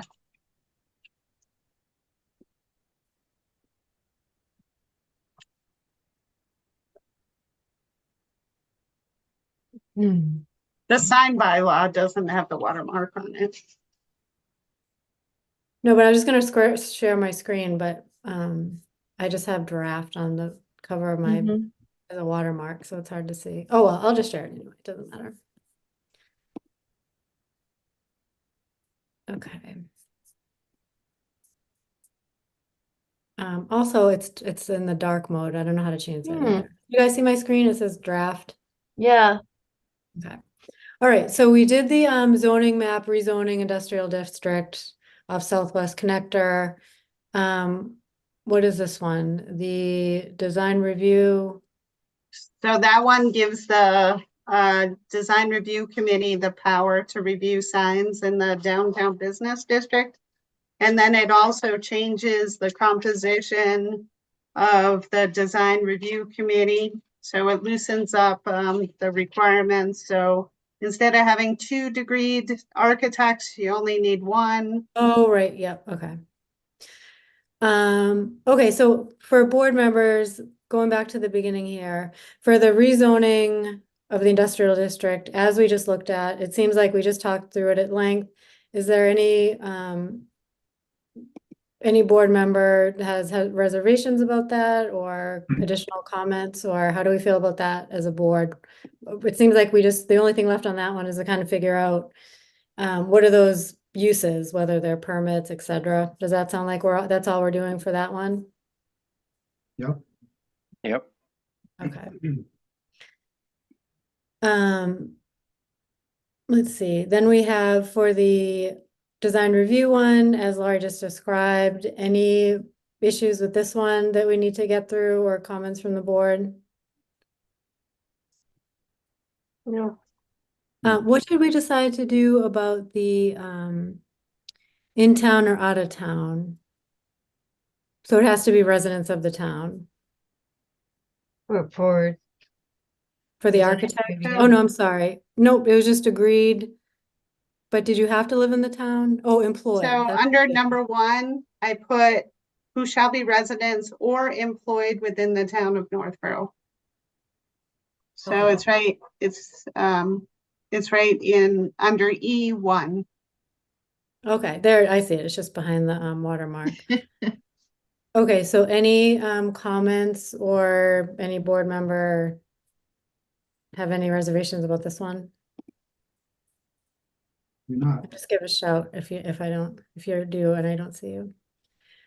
Okay, so then the groundwater ones, so there are 2 different ones. So or are there still 2 or is it down to 1? There's 2. So Okay. there's one having to do with commercial uses. Okay. And then there's another one having to do with duplexes and multifamily. Okay, all right, so this first one is about the commercial development. So what I wanted to point out, in the downtown area, there are 58 non-compliant, non-conforming lots. So there are 47 non-conforming lots in the downtown business district, and then there's 11 non-conforming lots in the downtown neighborhood district.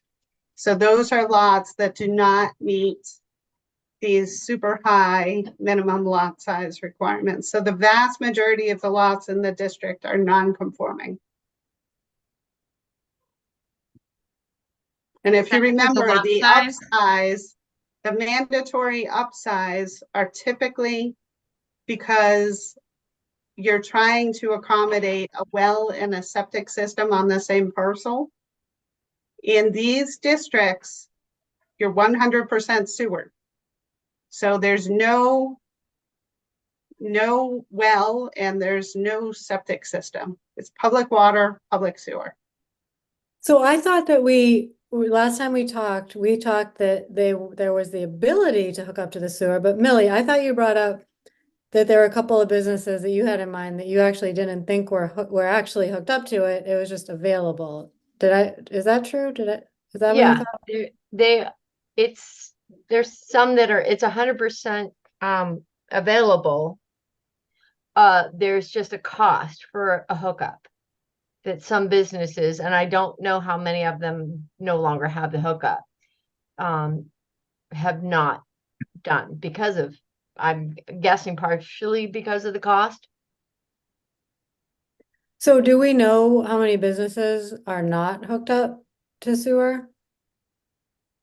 I can ask the DPW. I assume that there's minimal. Maybe I could include a requirement that says that you must hook up. So if you're, so you either have to have 20,000 square feet of area or 40,000 square feet, depending upon whether you're in area 2 or area 1, or you must hook up to sewer.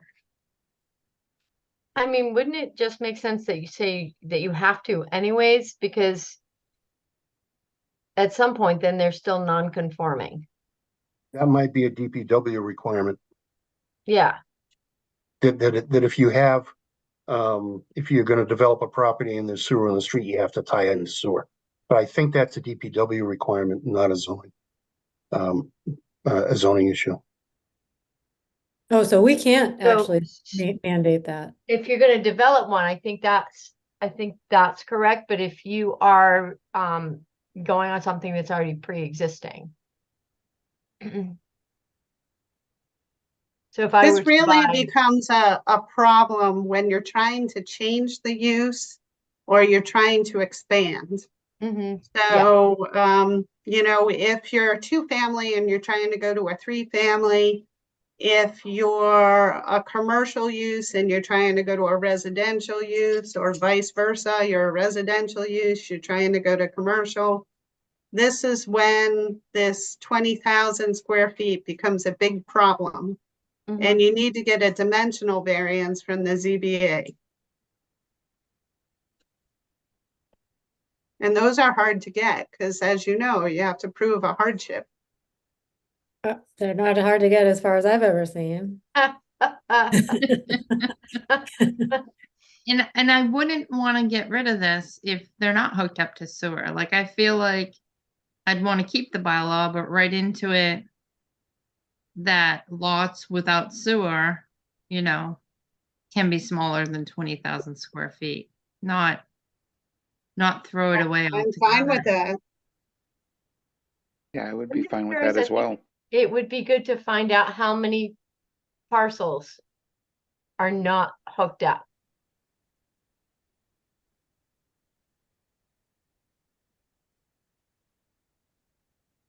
That might incentivize them to get hooked up. But retroactively, it's only as you come on new, correct? Right. Yeah, I mean, it really becomes a problem if you're trying to change something. So if you have a lot that is undeveloped and you're trying to develop it, or you're trying to convert to a Mhm. different use, or you're trying to expand, that's when you're being captured. So like I said, it's a disincentive to reuse and redevelopment. Mhm. Okay, and how does this impact groundwater? This only impacts groundwater in downtown business, not industrial or anywhere else? Or is this about groundwater 3 everywhere? Or what is this about? Oh, the whole overlay Yeah. district. So this only, because you got to Commercial. remember that the minimum lot size in the industrial district is already 60,000 square feet. No, So now I'm it's just not removing impacted. just removing the permit is what my concern would be.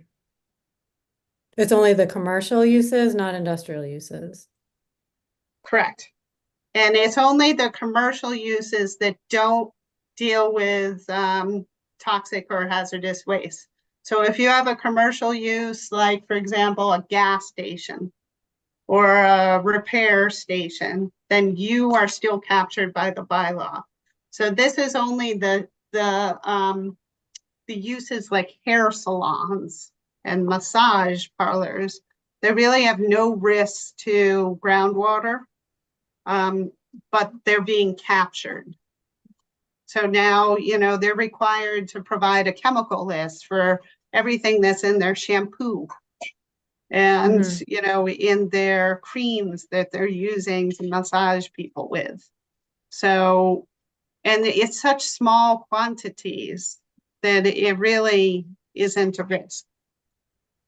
What about repair shops? Because repair shops are allowed by right. Business East, Business West. Those are captured because these are, so anything that's dealing with toxic or hazardous waste still requires a special permit in groundwater, or it's a prohibited use. But if the second bylaw here crosses it out, the special permit use. But if you look, it's only talking about, so it says commercial development as allowed per underlying zoning that does not involve as accessory uses the manufacture, storage, application, transportation, and or disposal of toxic or hazardous materials. So there's another heading in the groundwater overlay district that deals with those other type of commercial uses. And those are definitely requiring a special permit. Do you know what heading those are? Yep, just give me a minute.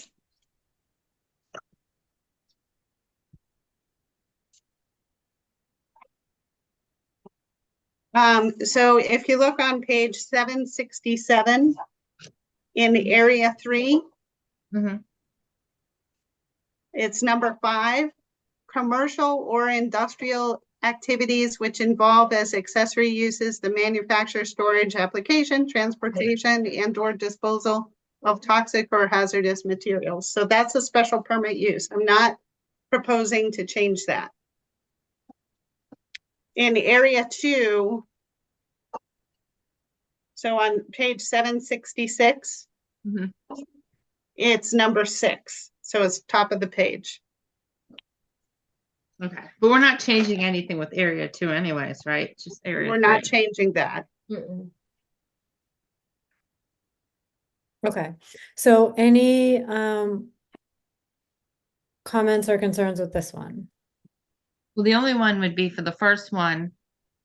Then if the uses are being caught, it would be for the people on sewer. Like, but Lori said she could make that change. So if you have under 20,000 and you're hooked up to sewer, then you don't have to go for special permit. But if they aren't hooked up to sewer, we just deleted our special permit section. Where would they get caught? So what I could do is still put a special permit section for unsewered uses. So that would still require the 20,000 square feet.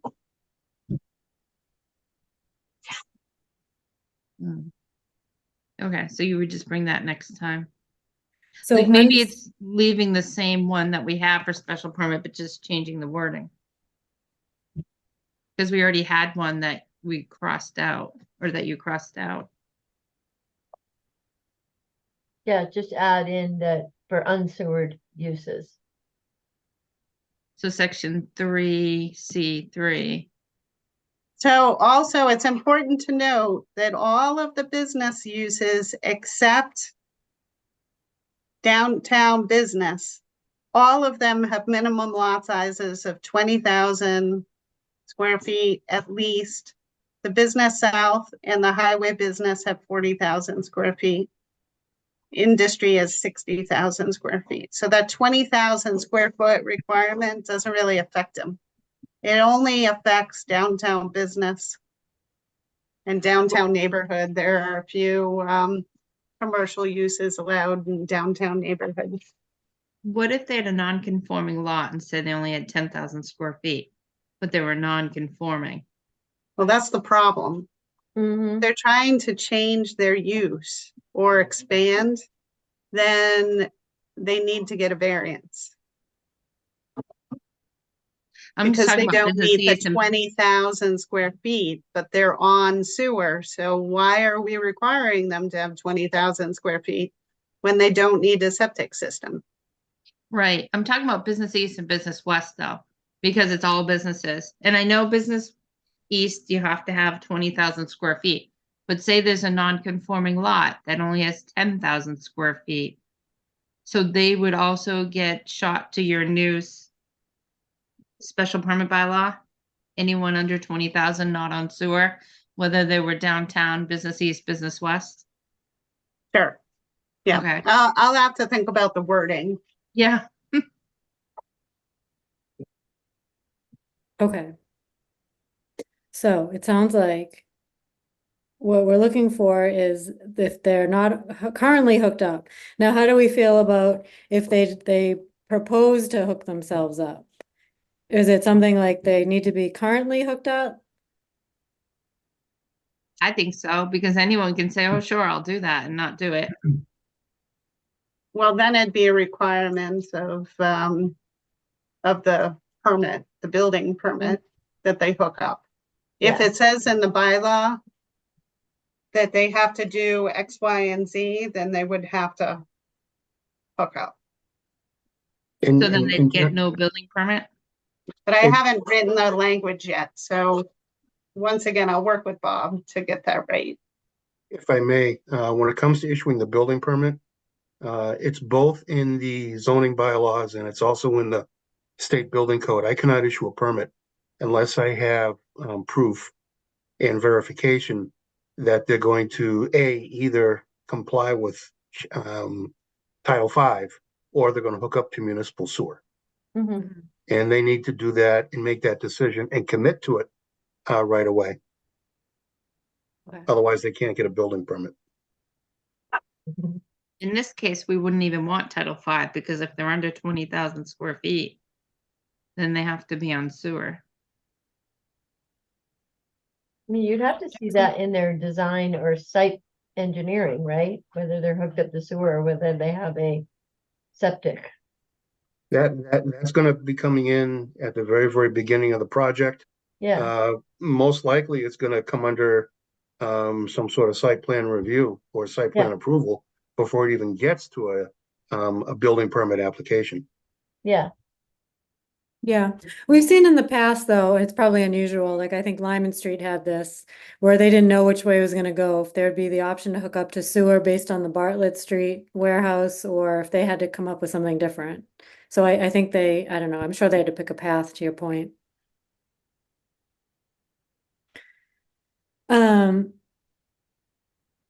Okay, are there any other comments or thoughts on this one? Okay, so it sounds like we're looking at, Bill, did you have something? I thought I heard you at one point. Nope. No, okay. The unsewered, or if they're not hooked up to sewer, what happens there? And then otherwise, there were no issue, Amy, there was no issue with the special permit item that you brought up that needs, No, it sounds like it's being caught somewhere else. Number Okay. 5. okay, all right. So I think that will help that one. And then for this one, let's see. And the point of this one is, So I updated the rationale under the residential one. So right now, the only problems are for 3 and 4 unit multifamily dwellings, where they're allowed in the downtown business and downtown neighborhood districts. So currently, the DB district requires lot sizes of 13,500 square feet for a 3-unit multifamily structure and 17,000 square feet for a 4-unit multifamily structure. The downtown neighborhood district requires lot sizes of 14,500 square feet for a 3-unit multifamily structure and 19,000 square feet for a 4-unit multifamily structure. So the lot sizes for larger multifamily developments exceeds 20,000 square feet. So it's really only the 3 and 4 units that are being negatively impacted by the 20,000 square foot mandatory upsize. And it's only in those 2 districts. So we're only talking about downtown business and downtown neighborhood. And once again, those areas are sewered. So we really don't need it to be 20,000 square feet. Okay, but same issue, I guess. How do we know is it always required that a dwelling is hooked? No, it's not always required to hook up to sewer because not all the neighborhoods even have that. So So I do we can know add whether- the similar language that says that you have to be hooked up to sewer, or you have to meet the minimum lot size of 20,000 square feet. So I can do the same thing here. Okay. If you meet the minimum lot size, but you then need to get your special permit because the problem is going to be if you aren't hooked up to sewer, you should get the groundwater special permit, correct? Correct. So Okay. if you are not hooked up to sewer, you need to have 20,000 square feet of area. And you need to meet the septic system requirement.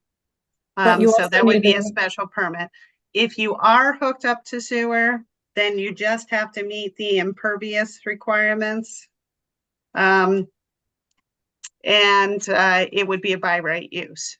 So I think Okay, that's but what wait, we agreed to. for this one and the last one, if you aren't hooked up to sewer you still need to Special meet, permit. you still need a groundwater special permit. Yep, and you need to meet the 20,000 square foot And the minimum 20,000. lot size Okay, requirement. but Or the you way that it's request a crossed, waiver. Or you're So I'll have saying to waiver. reword it. okay. So the way we have it now isn't necessarily worded that way, but when we correct it, or not correct it, but when we edit it, you will have to get that permit should you not be hooked up to sewer. Correct. Okay. Okay, so same for both. Yep. Okay, any comments? Can they get a waiver if they're not hooked up to sewer and they haven't met the requirements? Don't they get a waiver? It would have to be a variance. Yeah, how would you get a waiver? But that's what people have been doing. Getting So a waiver? how do you avoid that? Well, if everybody's getting a variance, then there's something wrong with that. So either you need to loosen up the requirements for the people so they don't need to get a variance, or you need to tighten up the grant of variances. But right now, what we're trying to do, so this is the downtown area which people want to redevelop and revitalize. So if you want to redevelop and revitalize, this only negatively impacts the downtown area. So you're creating a roadblock, a significant roadblock to that revitalization. So you either want to revitalize or you don't. If you want to revitalize, you need to remove the roadblocks to encourage the revitalization. Right. I guess what I'm asking is, and I agree with that, but let's say somebody has a smaller lot, not the required amount, but they don't want to hook in to town sewer because of whatever the cost is, or there's already an existing sewer or something there. I mean, can you not allow them to apply for a variance? Is there such a thing as says you have to do this or this, no variance is accepted? Well, this doesn't say that you can't get a variance, but I would frown upon getting a variance. I mean, because Right. they have the power to rectify the situation by hooking into sewer, which goes right in front of their houses. So if they want to expand or change the use, then they should hook into the sewer. If they don't Right, want to and- hook yeah. into the sewer, then Yeah, they'd well- have to go get special approval from the ZBA. But so Millie, I see what you're saying, but don't they need a special permit? You can't get a variance from needing the special permit. If you don't have the space, if you don't have the right, whatever, or if you're not hooked in a sewer, you can't get the groundwater special permit you need.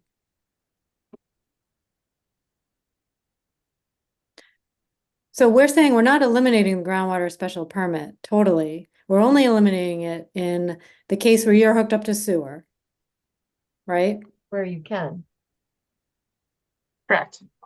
I guess Okay, so- I guess what I'm asking is, what is the incentive for somebody to, what is the cost of hooking up into the sewer? I think it varies depending upon what your business is or what you're doing. You know, like if you're doing a multifamily, I believe the sewer hookup depends on the number of units.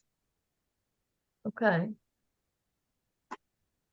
I'm just wondering if that presents itself as a disincentive or a hardship,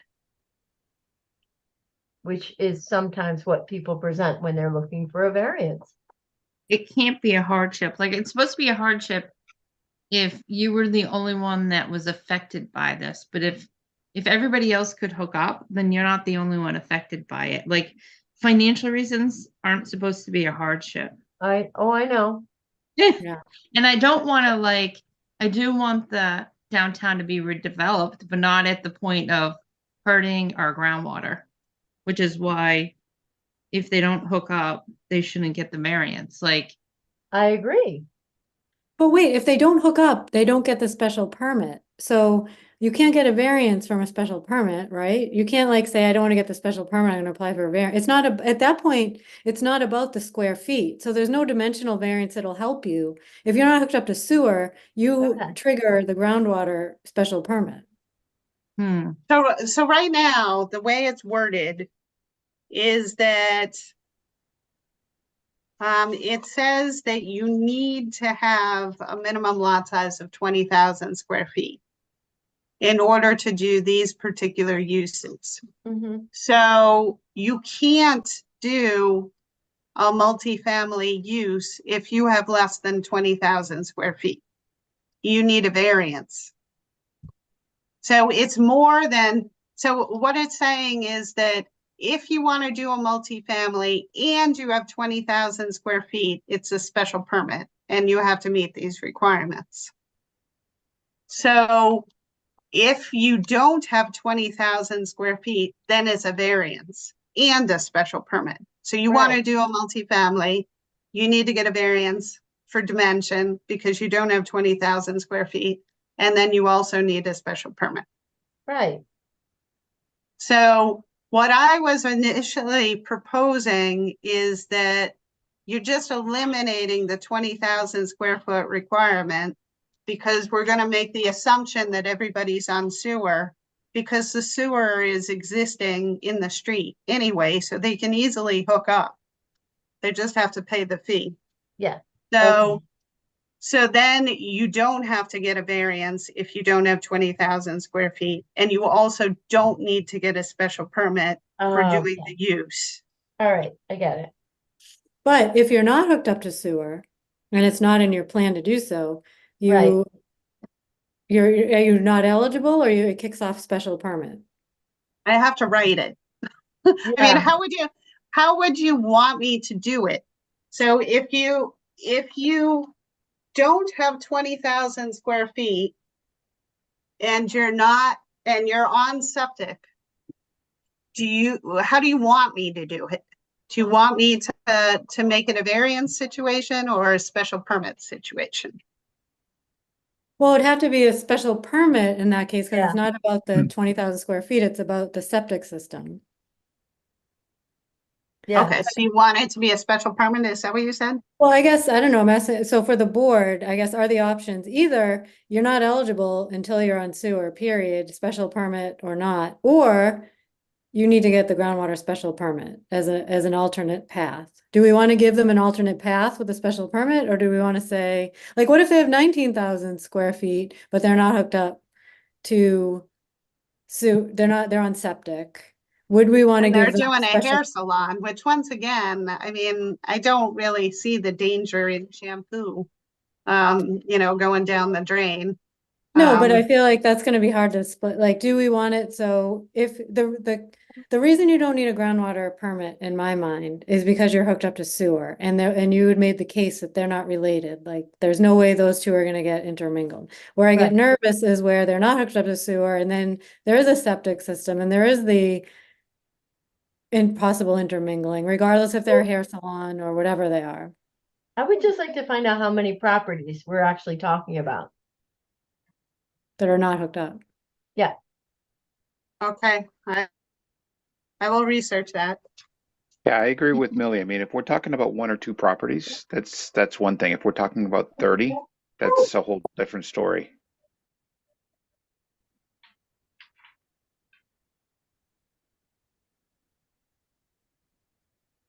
But then do you let the person, it also depends on their use. So even if it's one or two, but they end up being a poor use, do we not want them, on sewer? Like, I know when I was looking into duplexes years ago, I think it was Ashland, it was like, if you're not on sewer, no duplex. Like, it wasn't give and take. You're either on it and you get what you need or you don't. And I guess maybe then they had to go for a variance. Because it I gets certainly think tricky. any new build should have to be hooked up. I'm Yeah. just thinking of the, either an expansion of a continuing, an existing use, or just current properties now that, let's say they get sold or something. Yeah, I mean, the other thing to consider here is that we're talking about somebody going from 20,000 square feet to 4,000 square feet. So they're going to have to do some type of building at that point, right? Some type of change to the building structure. So at that point, you catch them and you say, okay, well, you need to connect to sewer. Right, but there has to be in the bylaw that makes them do it. Yeah. Right. So then in But that case, that's where the catch is, right? Because Yeah. they're making a change to get to that 4,000 square foot. okay. Yeah, this is a commercial development Mm-hmm. that's Well, triggering. but then we get down to the multifamily one, it seems like a similar problem. Yeah, it's residential development. Okay, So So- it would be like an expansion. So say you want to do a large addition. Right now you have a 2-family, you want to go to a 3-family. That would be triggered. okay. So it sounds like, as a board, do we want to say you need to connect to the sewer or bust? I Or think so. if you don't want to connect to the sewer, your alternate path is the groundwater special permit. But the groundwater special permit, remember, has that 3 different criteria. So the Yeah, way I wrote 1 to it is the 3. criteria are still held. It's just that now it's enforced by the building inspector through the building permit process instead of through the ZBA. I don't know.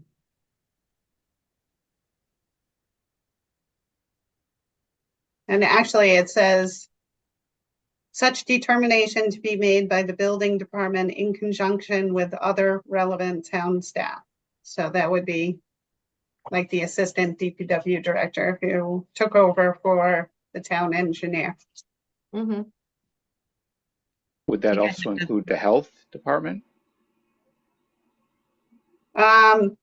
Sewer? Well, we're going to change the language. So now it's going to be sewer, mandatory sewer hookup. So I'm going to take the septic disposal language. And I'm gonna put that in the special permit criteria. Bill, the only time I'm sorry, excuse me. The only time the health department would get involved with sewage disposal is if it's a private septic system. If it's hooked up to sewer, it's out of the health department's hands and it goes strictly to the DPW and the sewer Right. department. Okay.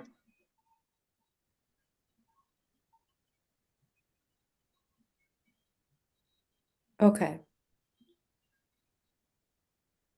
So it sounds like originally the whole point of the 20,000 square feet was to allow for the septic system. So if we say you must be hooked up to the sewer, doesn't it change this almost? Or does this actually change practically the entire bylaw a little bit, or not really? It's just a tweak. It would just be a tweak. I am gonna have to reconfigure it though. So what I was proposing is not what was discussed tonight.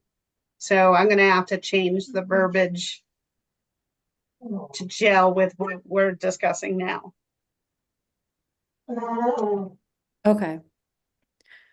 So if you are, so getting back to Amy's point, if you're non-conforming and you have 10,000 square feet and you are not going to hook up to sewer, you have no options, period. Is that true? Is that what our bylaw would ultimately be?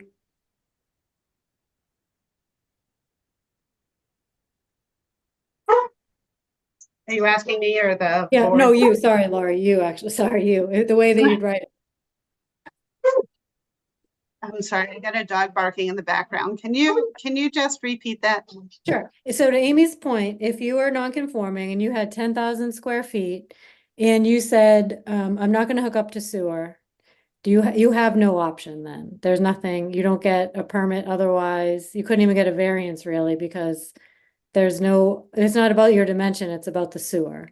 So there's no like groundwater special permit you could get in that case. Do you just have no options?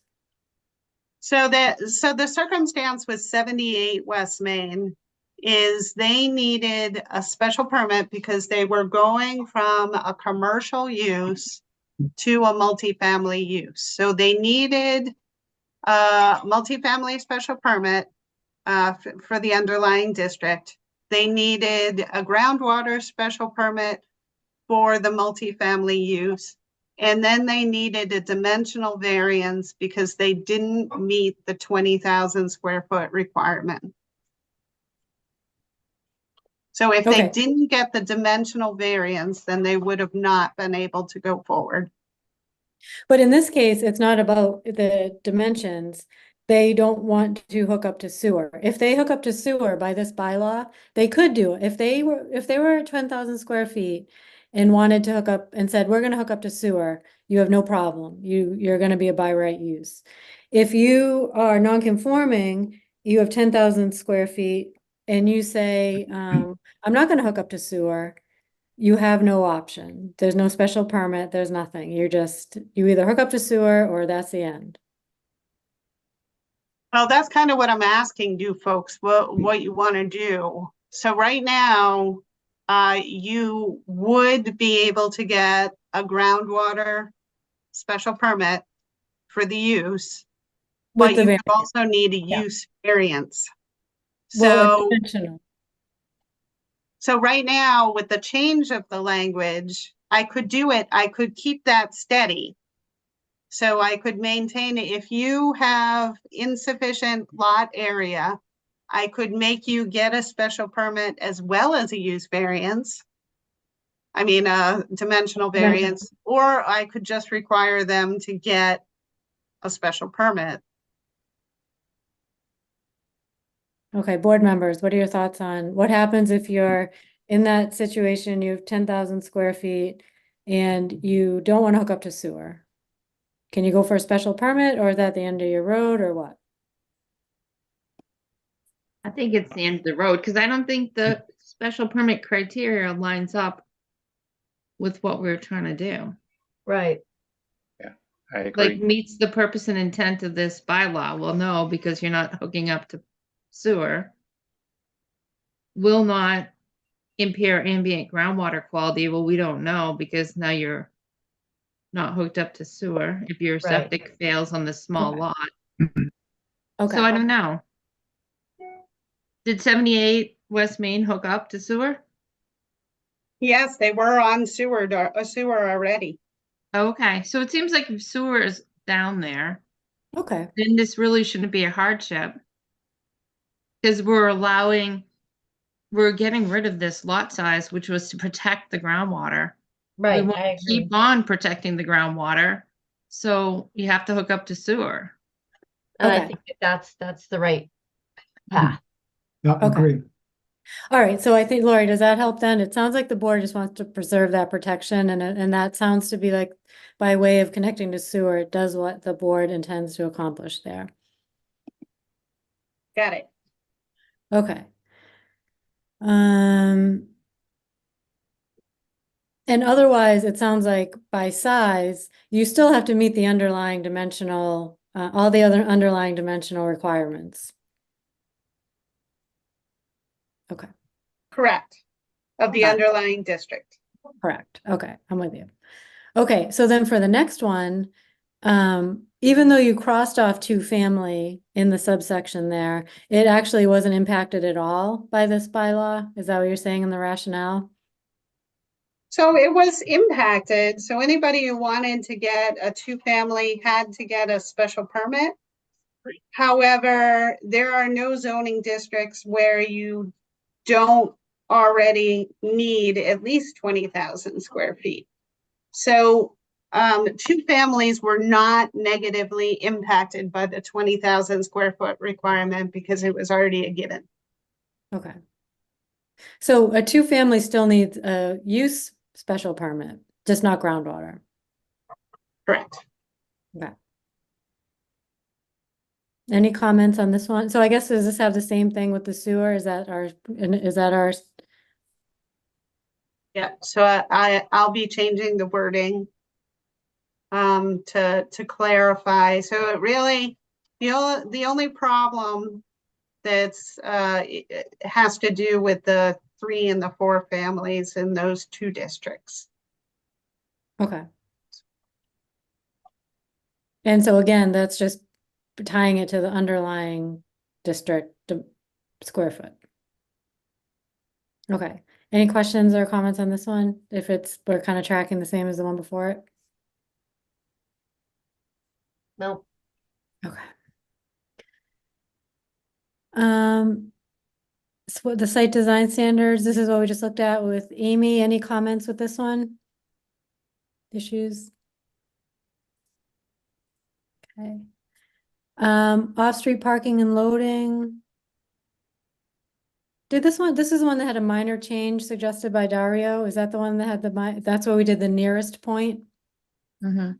Okay, and that makes sense to everybody to go by nearest point? Yeah. Yep. Okay, the maker space we just talked about, and then I guess Lori, Amy added it to her section, but we just have to add it here to the draft, the C light manufacturing, I think, or however. Amy, you edited this one on your version, but Yeah. Yeah, You- I've been taking notes, so I have that on my handwritten version. okay, and what are we doing with co-working space? Is we are adding to the, Yeah, so that is included in the MBTA bylaw. okay, and I think we liked this one the last time we talked. Any comments or questions on this one? No. Okay. All right, and so then I just want to make sure we get a chance to talk about the use variances as well. My favorite of the bunch.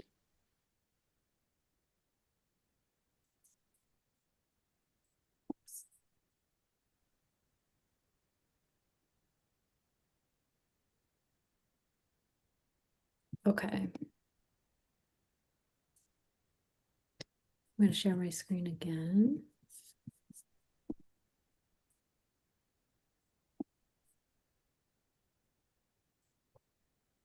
And I know I have Article 36 obviously doesn't apply here, but basically, we've talked about this before. It's just it's taking away use variances under the premise that if the town actually wanted a use, the better path is to go to town meeting and add it as a use that everybody has a chance to vote on that versus just having the ZBA, which is a non-elected board, to decide as a body of five to override what the town had initially wanted in their bylaws and decide by their own right, by their own decision that use should actually be allowed. And I think I made a little joke earlier, probably wasn't appropriate, but that I don't feel like we do actually look at the true criteria for this. Like it's supposed to be about just with the soil, three things specifically, the soil, topography, whatever else, the size, or something else. And it has to be unique to your lot. And it has to be like there's very specific criteria. And I can't think of the last time I've heard that seriously evaluated. I hear all sorts of crazy other things evaluated. So I just don't think we execute it properly. And I think it's as we try to revitalize downtown and do different things, if you always have use variances at your fingertips, you never get what you actually want, and it should be up to the town. So I don't know. That's my plea. I don't know how the board feels. It's a board decision, so just because I feel strongly, it doesn't mean you guys have to. So I'm open to your thoughts and comments. Yeah, I completely agree. Yep.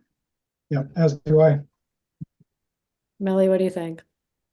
I mean, I guess I agree. I do have some concerns about, the opportunities that might come up with the use that we hadn't yet thought of, but again, maybe that's something that has to go to town meeting to decide. One of the things that comes to mind, I don't know if we have it, I don't think we have it written in our uses anywhere, is some of the temporary pop-up businesses that are pretty popular.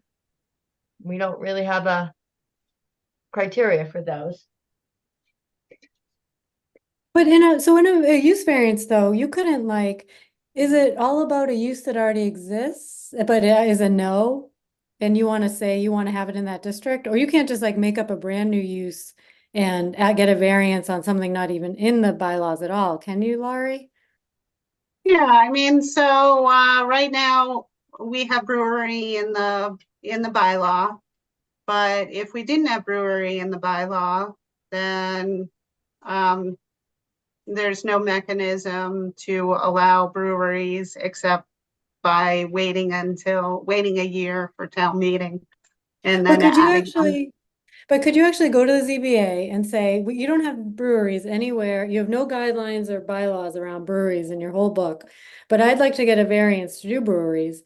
Under what guidelines would you even develop your plan? Like there's no Right. parking spaces, stuff like that. You couldn't just make up your own use and decide you want a variance if it's a net new use, right? Because what would you use for your guidelines?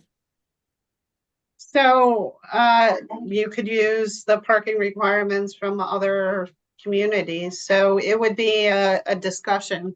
So they go before the ZBA and then the ZBA would decide what requirements. So of course they'd still have to go through site plan review. So that, either you or they would be going through the design that way. But as far as, parking requirements are concerned, if the parking requirements aren't specified, then typically the applicant would propose parking requirements and then the staff would research to see if those proposed parking requirements are appropriate. So I have done that in the past. Okay. I guess I think that's even more dangerous. You could add your own, because then if the ZBA becomes almost like the bylaw creator of it on the fly, like you Right. kind of create your own little bylaw on the fly in terms of the use, the parameters. I don't know, it seems dangerous overall.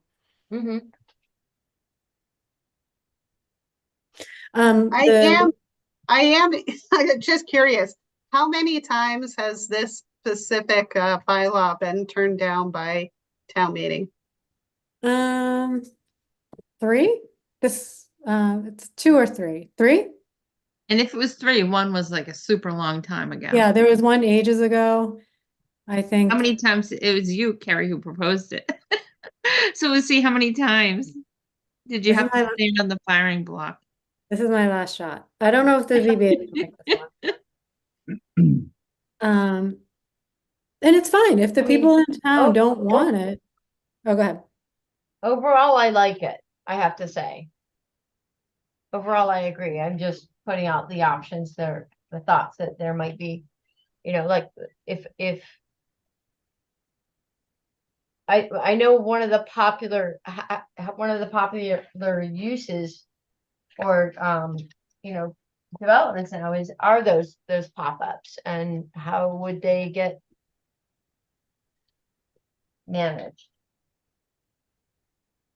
Should add it as a definition. That's what I was thinking. Yeah, I mean, really, that's the right way to do it. And then the town gets to vote and say, oh yeah, we like that. We want that in our town.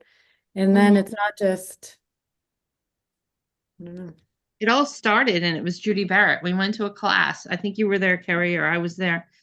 And we were talking about downtown revitalization, and she talked about overlays. But she said, as long as you have the underlying district or use variances, you might not get what you want because there's a workaround. Yeah, I agree. Either that or don't do overlays. I went to one that said don't do them. They actually kind of are counterproductive, but that's, again, a different Because approach. that's like Southwest cutoff. Now you could have half industrial and half commercial, and some might not fit well beside each other. Mm-hmm. All right, I think were there, so I guess that leaves MBTA. So why don't we move on to that? Lori, do you want to bring up what you have there? Yeah, so maybe I can just quickly go through the various map options.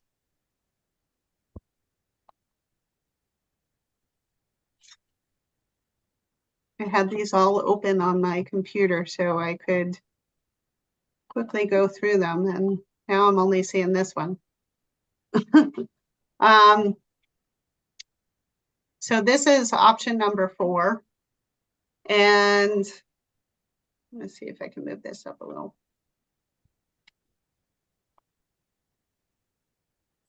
Yeah, can you see that okay? Yeah. Yes. So this was a suggestion by our new town administrator. So of course, the O'Connell Lodge has been underutilized for a number of years, and there have been a number of problems up there in the past.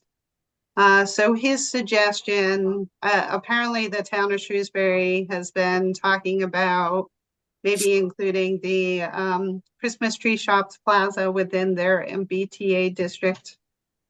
So he thought that it would be reasonable to also include the O'Connell Lodge. So it could be redeveloped for something that is a higher end use than what it currently is. So of course, the O'Connell Lodge parcel is too small. It's less than 5 acres. It's a little over 2 acres. So it can't be a standalone district. So this option number 4 includes an undeveloped parcel to the south of Avalon and the O'Connell Lodge district together. And I put the square footage of those 2 parcels. So the undeveloped parcel, which really doesn't have good access, has 3.47 acres of land, 380 Southwest Cutoff, so that's the O'Connell Lodge, has 2.46 acres of land. So if you're okay with including these parcels, that would give us a district of 44.43 acres. Understands that the suitability analysis has not been conducted on these 2 parcels. So it is possible that the developable land will be less than this. So the district size would be less than 44.43 acres of developable land. Do we have to get to 50? We have to get to 50 altogether between the two different districts, if you still want to do two. Oh, wait, so what's the other part? What's the balance of this then? Where are we getting our other 6? So we had talked about the downtown area. Oh, okay.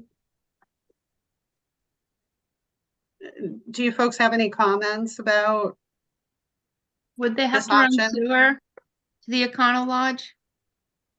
The O'Connell Lodge is not on sewer. Right. Now, one of the benefits is that the Christmas tree shops are on sewer. So hooking into the sewer would not be a huge lift. It's just a matter of hooking into the sewer line in the town of Shrewsbury. But So yeah, that would would be a Shrewsbury allow it? discussion. I'm sorry? I heard in the past Shrewsbury would not allow it. Yeah, I mean, that would be definitely most likely the job of the town administrator to see if he could convince the town of Shrewsbury to allow us to hook up. Would our So, town allow it to be built with a septic system? Because their septic has failed, right? Their septic is currently working. So the Motel 6, their septic system has failed. So they are not occupied at present. I thought The the JJ O'Connell Lodge O'Rourke. is still occupied. What about the restaurant next to it? Was that also, does that sewer work? I thought that was. The restaurant and the hotel share the same system. Mhm. The And they system didn't is fail? currently working for the hotel. The sewer system or septic system cannot handle both the restaurant and the hotel at the same time. Right. The hotel is, the restaurant has been closed for a variety of other reasons for the past 6 years. That is unrelated to any sewer or septic issue. hmm. What is the other parcel? Is that the one with the catering? The house This on the one- corner? This one is undeveloped.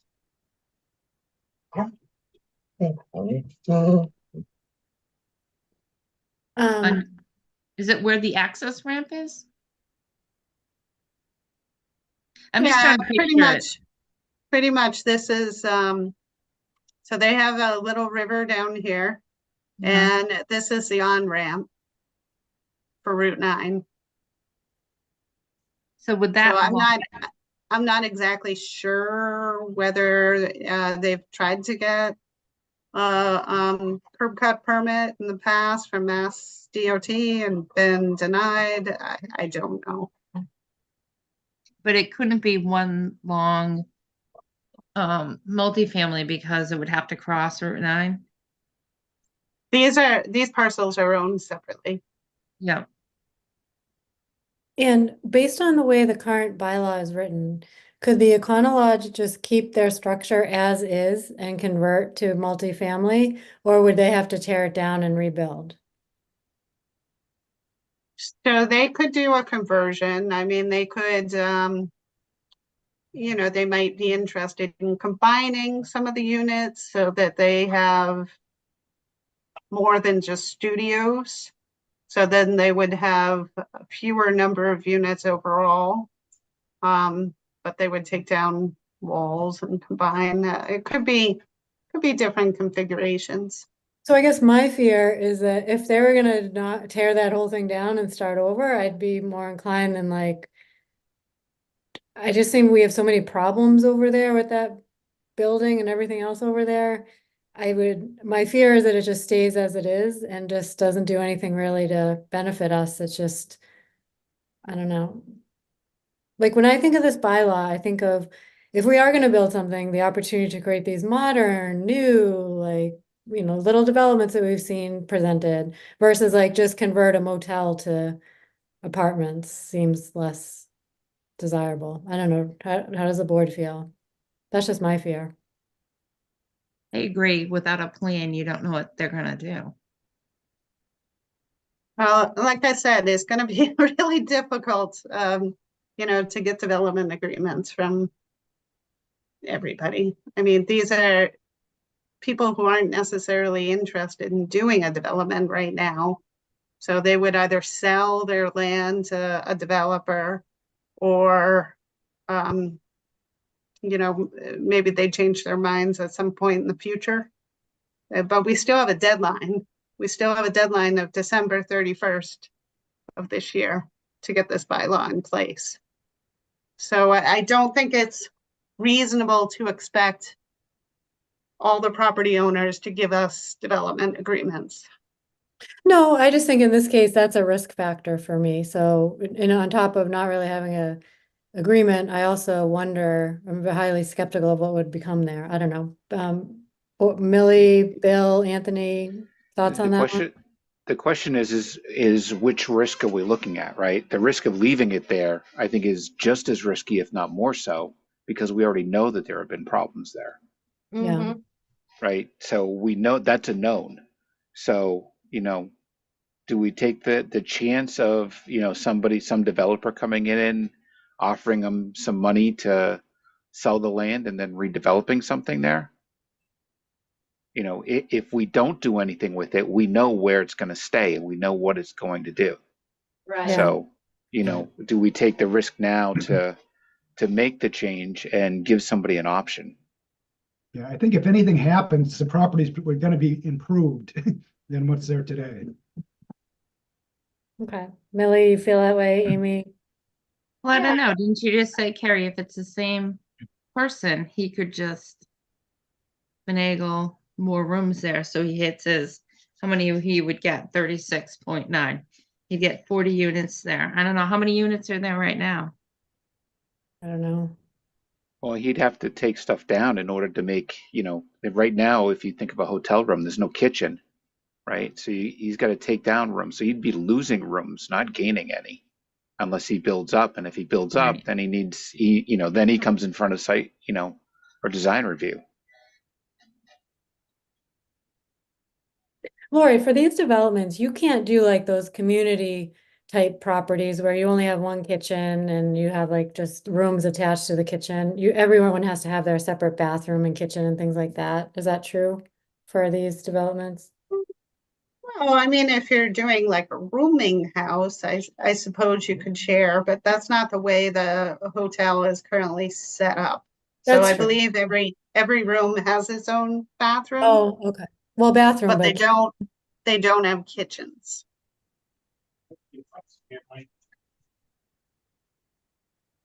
yeah. I mean, I guess, Bill, you make a good point that it's no worse than we have now.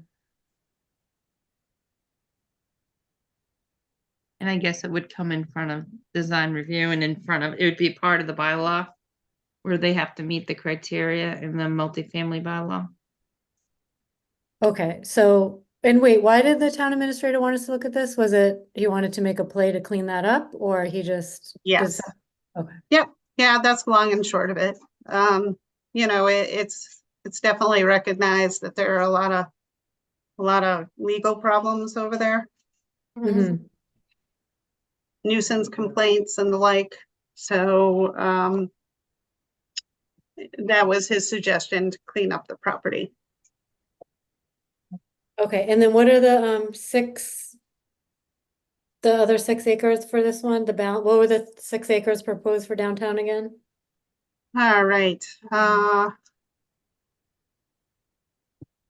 So this is, we go back to our downtown area.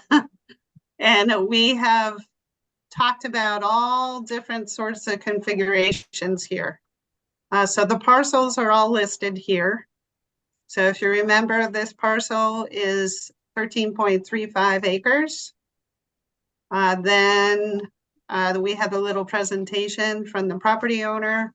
He wanted to add these 2 little properties abutting the Assabet River. So those are the 0.39 and 0.34 acres. Then we have 56 Hudson. That is 1.71 acres. We have the Harvey property, 10 acres. We have Center Drive, 1.92 acres. And we have the Town Hall property, 1.92 acres. So we've been talking about all different configurations of these parcels.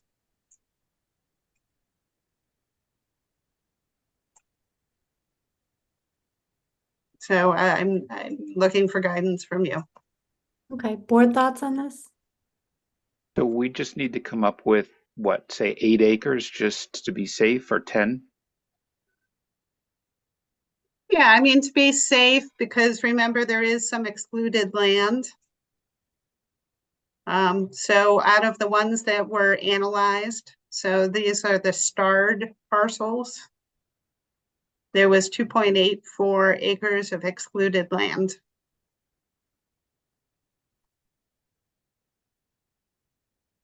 So if we did the Harvey and the Town Hall,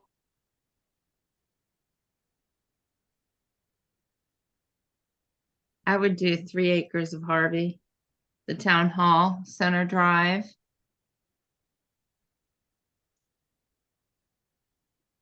so maybe draw a line from east to west, just north of Center Road, and then come down Main Street on the other side. Make that circle. Even 2226 Hudson is 0.63.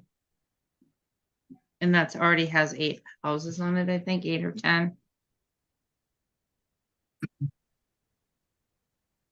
Oh, and I would include, if it was, I'd include 56 Hudson too. So I'd do the 1.71 of 56 Hudson, 3 acres of Harvey, Town Hall, Center Drive. And if we needed more space, maybe 22 Hudson Street. So how much of that is already something we haven't developed or have property residents or inhabitants in? How much of Well, that would be new? 3 acres of Harvey That's it? and the Town Hall when they go into the new Town Hall. If they go into the new Town Hall. Oh, they got to. Are you on that committee, Bill? Who's on the town hall I'm the committee? chairman.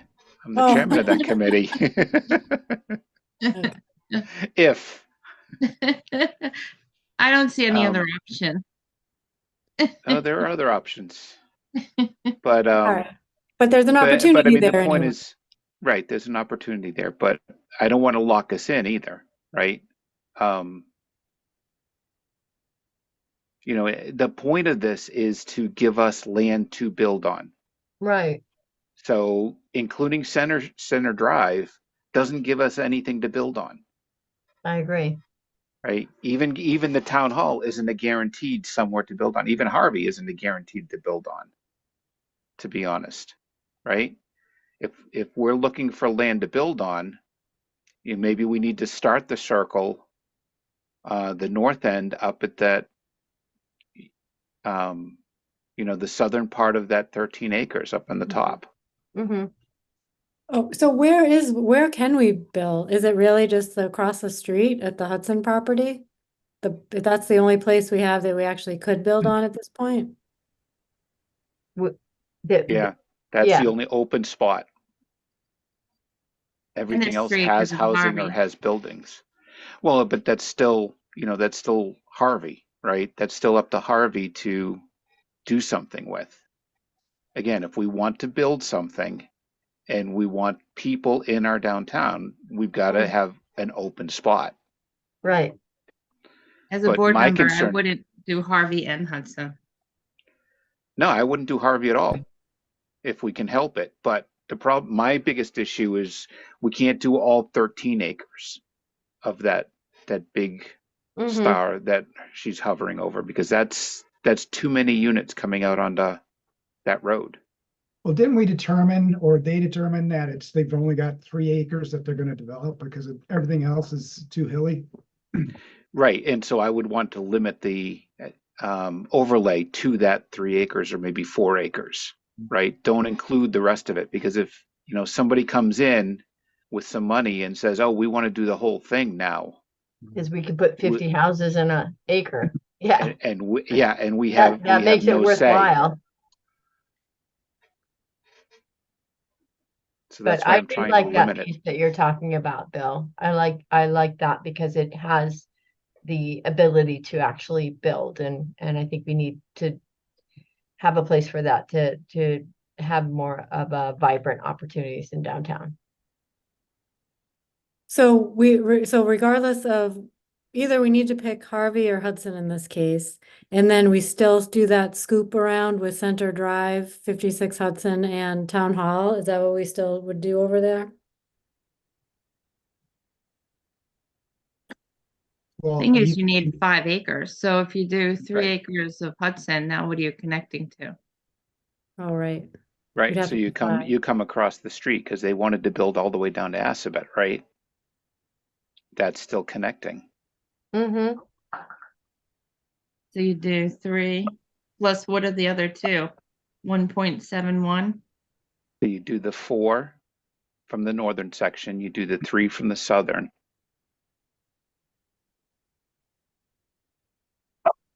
And then whatever we need to, maybe we move over into Harvey to get us what we need. Yeah. I don't know. And we only need 7, or like I said, 10 at the most. Wait, the one where you're over right now, is that Harvey, Lori? The one with the red star? That's 56 Hudson. Oh, okay, and 56 Hudson's 1.71, and right next to it, that little block, what was that one? These two Mm. tiny ones Yeah. are 0.39 and 0.34. Oh, they're really small, okay. Oh, So that was going to be the pocket park, if you remember, and then some parking spaces. And the Thing canoe is, though, launch. we automatically give him this MBTA. There's no promise of the pocket park or the kayak launch. Well, There's no- remember the site plan requirements mandate that he provide open space. Mm-hmm.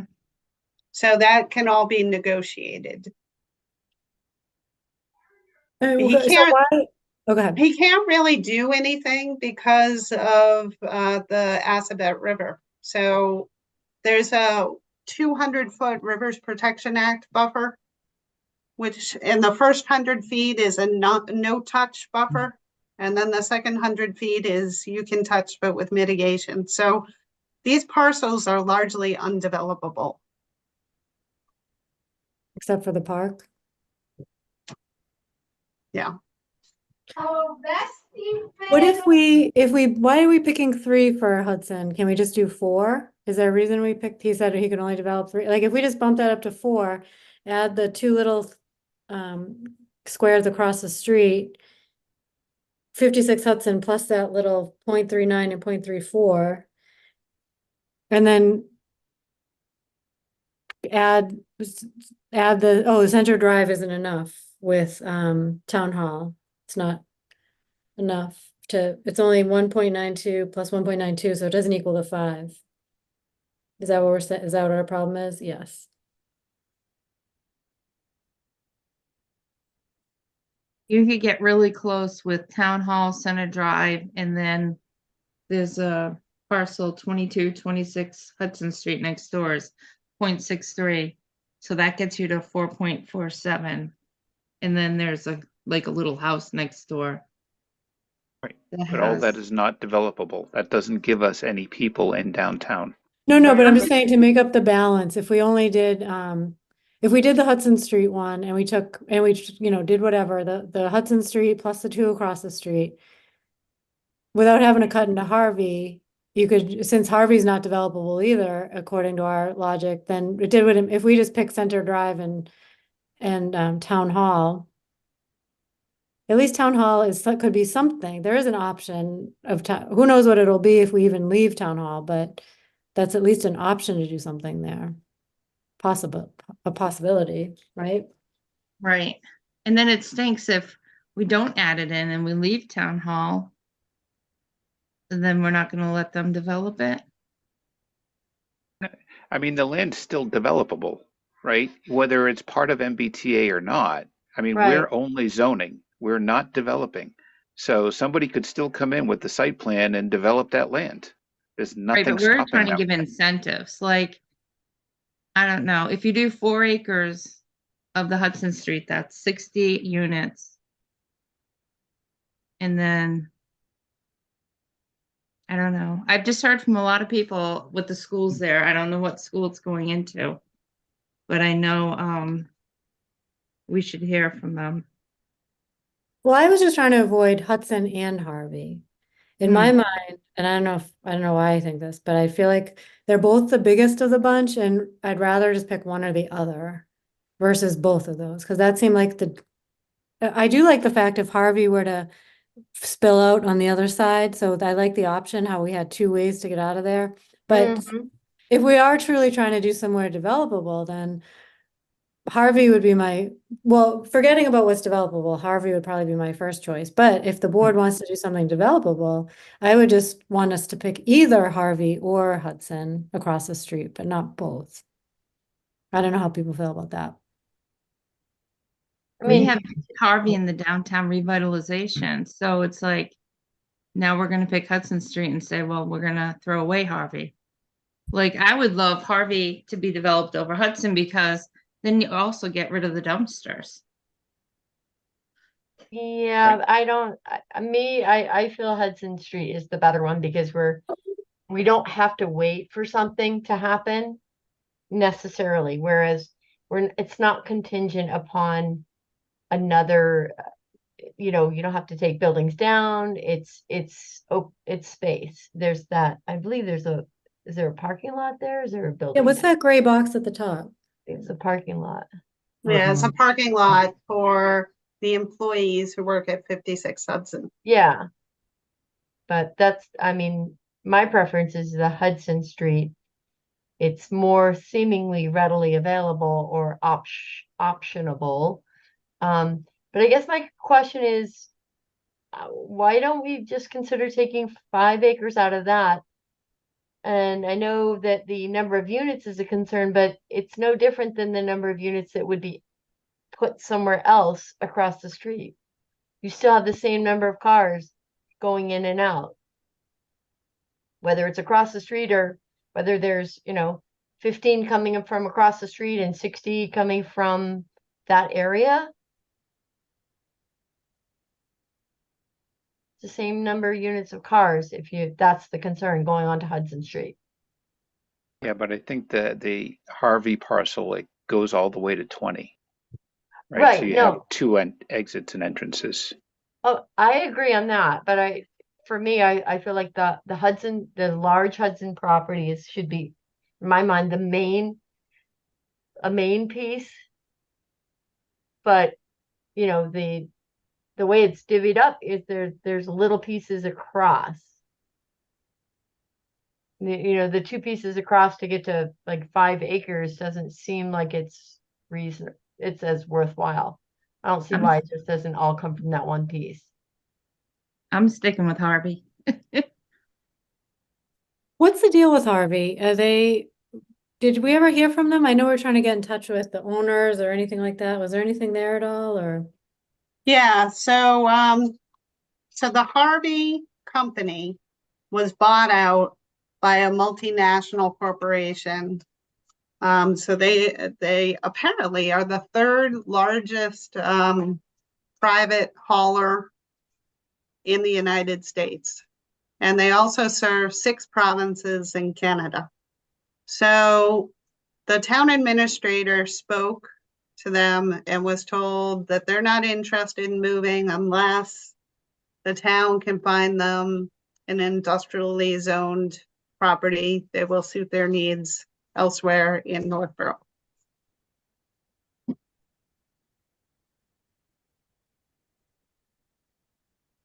So they'll do a land swap.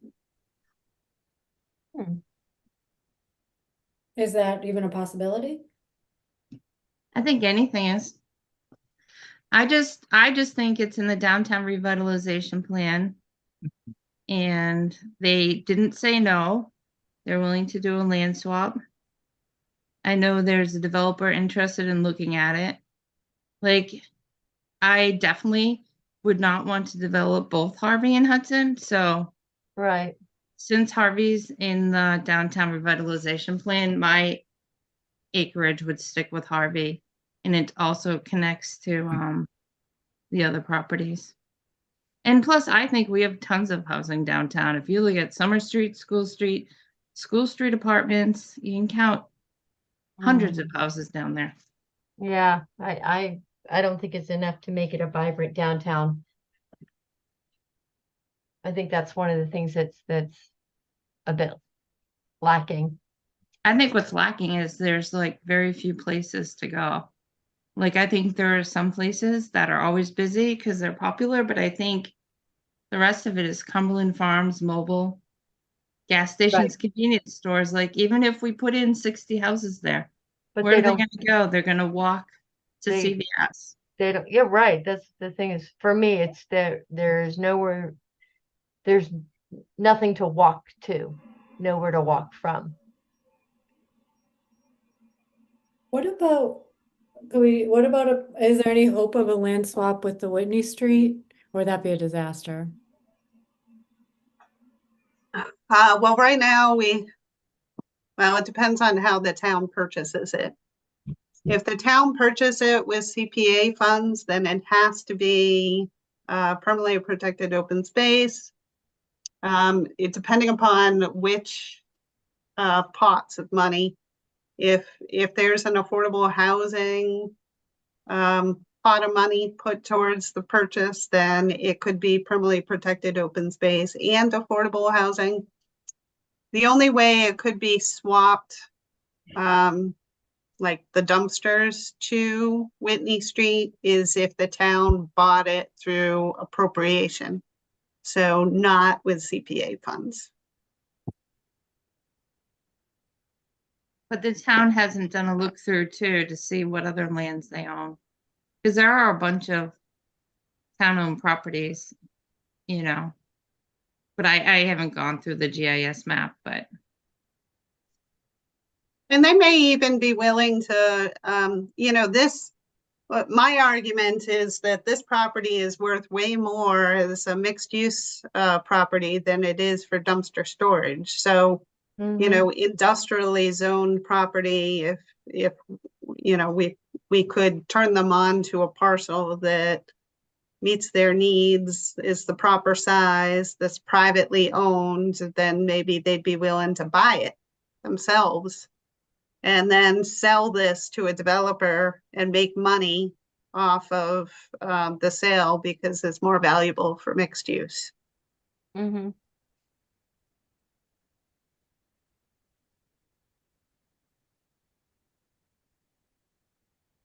Anthony, you've been quiet. Any thoughts from you on this one? Well, I think I'm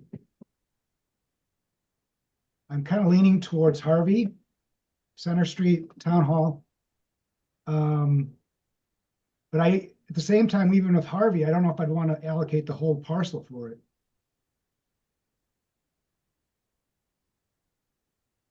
we could do 3 acres and connect to Center Drive, the Town Hall, and the other property, and 56 Hudson. But is anyone going to want to develop 3 acres out of 10? No, they could develop the whole thing as mixed use, but 3 acres would give 45 units. So they can still develop the rest of the property. Yeah, but as you know, on those things, the residential part comes in last. The developer I talked with wasn't looking to do a lot of housing. They were looking to do mixed use. And the first comment to me was, what would you think about 8 to 10 townhouses? They weren't looking for 45, 60 units. They said they were more into mixed use than they were into housing. But I mean, that could change. But it wasn't driving what they wanted to do. Mm. Right, but we could still make all 10 acres available, right? Just because we do an overlay doesn't mean that they can't do mixed use. But that opens up 150 units downtown. I think that's a lot. think- One thing that I wanted to point out is the portion, so the Route 20 portion of the Harvey property is zoned for MSR. And if you look at the downtown revitalization plan, what was discussed is making this some sort of commercial use, like a restaurant overlooking the Assabet River. But restaurant is not an allowed use in the MSR district. So that would be impossible. But I think with the downtown revitalization, if you had a developer that came in and wanted to do what we wanted to do, like with 2 restaurants and a walking trail and some mixed use, I think could change the zoning. But if they're not going to come, see, that's the Mhm. problem. Yeah. Developers aren't going to come if they have to wait a year to go to town meeting on a maybe. They Yeah. will have already gone to another town. So if you want a restaurant here, then it's important to zone it for that use currently. You don't want to make it hard for the development community because they just won't come. Right, but it was developing it as a commercial restaurant. It wasn't even on our agenda for tonight. No, but if it were included, if this portion were included in the MBTA, then they would be able to develop a restaurant there. Yeah, but they wouldn't have to. No, they wouldn't have to. I mean, we can't make them do it. Right. So Regardless it'd of what be the zoning 150 is. apartments, because apartments is where the money's at, but it also taxes our residents. But Apartment- remember, we put the height incentive, so we limited it to 3-story buildings if they're doing exclusively multifamily. And then if they want to do 4-story buildings, then they would need to have some sort of mixed use. So it has to be horizontal or vertical mixed use. But they could get 150 units on it if we gave all 10 acres. I'm just saying that if you want some sort of commercial use, then the MSR district is not going to give you that. Yeah, I know that.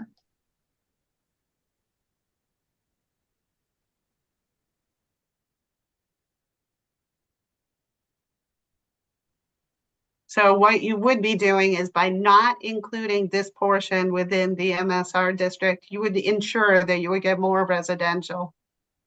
Because that's pretty much all you can do in the MSR. I mean, there's a handful of other uses like bed and breakfast or dental office or a funeral home, and that's pretty much your options. Other than that is residential. So what about all of Harvey and Town Hall? I mean, we can include I'm Center sticking to Drive, 3 to sure, 5 but acres. You were thinking what, Aim? I'm not gonna budge. I'm only thinking 3 to 5 acres. I just, even with the master plan implementation committee, we said we had to come to a consensus with the town of how much housing they want versus how much they want viability downtown. Like, there was a lot of contention on how much housing. And Well, that, just when I ran for remember, planning board, the portion- biggest thing was housing. portion of the Harvey property is undevelopable because of the Assabet River and the wetlands here. Right, but nobody's done the plan to show how much it's actually developable, how many apartments you'd get. I just, when you went to the original master plan, it was, all the surveys were, we don't want high density. We don't want high density. So I can't, in my mind, I ran to represent the residents, so I can't put all 10 acres in with the chance that it becomes 150 apartments downtown. I'd be okay with 3 acres of it and a couple of the other parcels, but I really feel strongly that I ran for this office to represent the residents, and I'm not gonna go against it. Bill, you had something there? Were you gonna say something? Nope. Oh.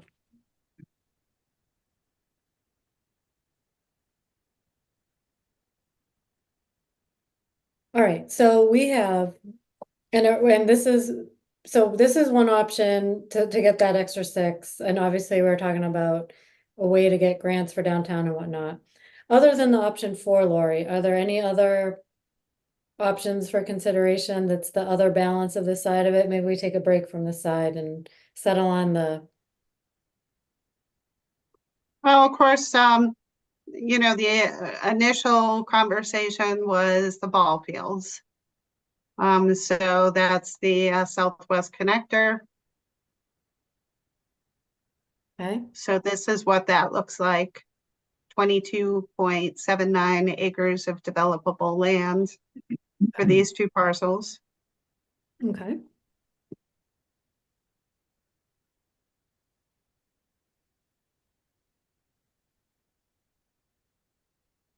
And then, oh, okay, you want to talk about this one? And how does the board feel about this one versus the other option with the Avalon Econo Lodge mix? Hmm. Yeah, I'm not in favor of this one for MBTA.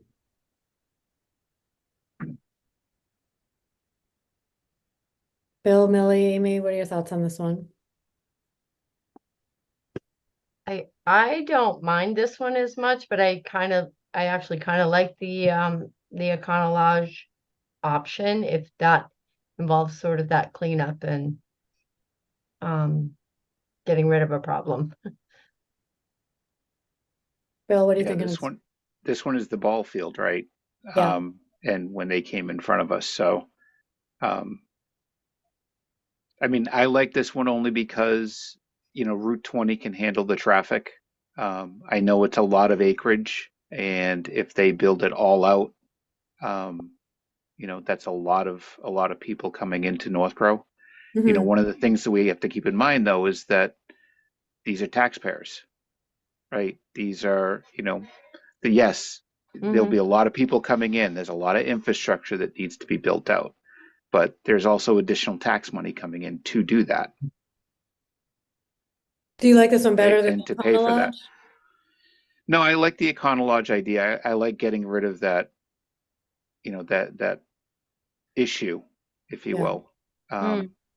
You know, but you know, adding some acreage from here, it doesn't give us what we want in downtown. It doesn't give us any additional people walking to places downtown, and I think it makes it harder for businesses to justify being in downtown.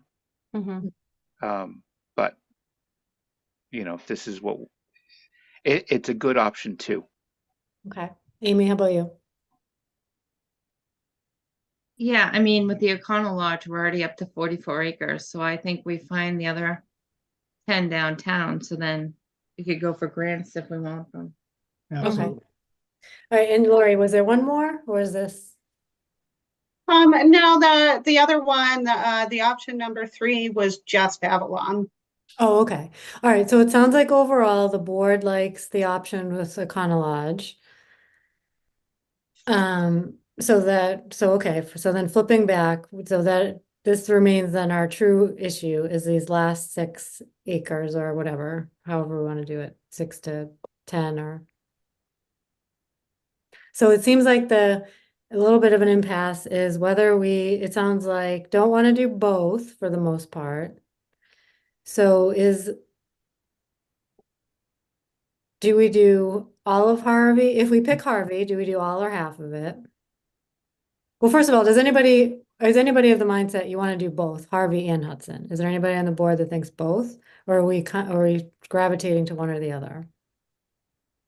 Well, I think if you do both, that gets into Amy's issue of, you know, having 10 acres of Right, open right, area to build, right? right. So if we're going to choose 10 acres, then we might as well do Harvey. But Okay. if we're not going to do 10 acres, then I don't know. Okay. All right, then we get into the issue. The next one is whether or not we do all of Harvey or a portion of Harvey. Amy, you're pretty strong on this one. Other board thoughts on this one? I think a portion at the most, Okay. but I still I like agree with that. Hudson. Okay, so Millie's still a fan of Hudson, but if we're going Harvey portion, Anthony or Bill, what are your thoughts? So I'm thinking just Harvey and some carve out, not the whole parcel. Okay, Bill, what are you thinking? Yeah, my question to Lori is, if we were to do a section in downtown that's already built out, what does that do for our grant options? Well, Does it, it limits them. In the town of Millbury, I was able to get a $1.2 million grant from MassWorks because there was a development that was going through the permitting process. If I remember correctly, it's 49 units, multifamily. And so they partnered with me on the application. So the developer partnered with me and provided information about the level of investment that they were making into the downtown. Because mass development likes to see private-public partnerships. So that's how I got the grant. And that was the biggest grant that I got. Mm-hmm. So the total cost was somewhere around 2.5 million. So then I got some smaller grants as well, but the MassWorks was the lion's share. So if there were to be a development proposal, that would definitely help secure grant money. There are some negatives to Northborough versus Millbury. Like Millbury's town center had an environmental justice population within it, which is a feather in the cap for getting grants. Town of Northborough does not. Town of Northborough is a wealthier community. So already Northborough is at a disadvantage for grants for those reasons.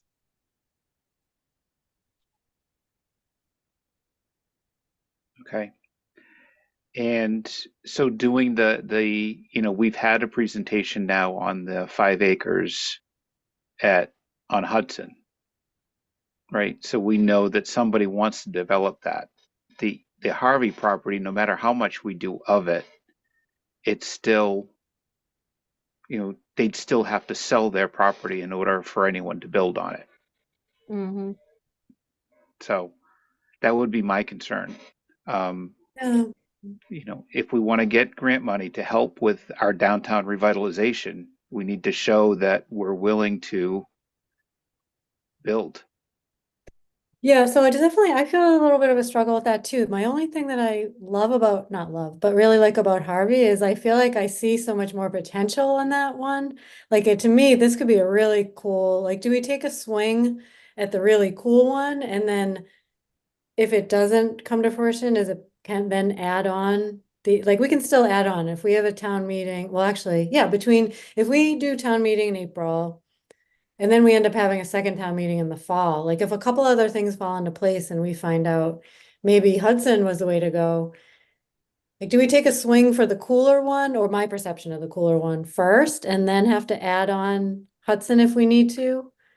That's my only wonder. Like, I just see so much more potential on the Harvey property. I don't know. So for Millie and Bill, you seem to like the Hudson one better. Is it just simply because it's developable? Or do you see when I say like cool potential, like, does that resonate with you in terms of what Harvey could be, or what do you think there?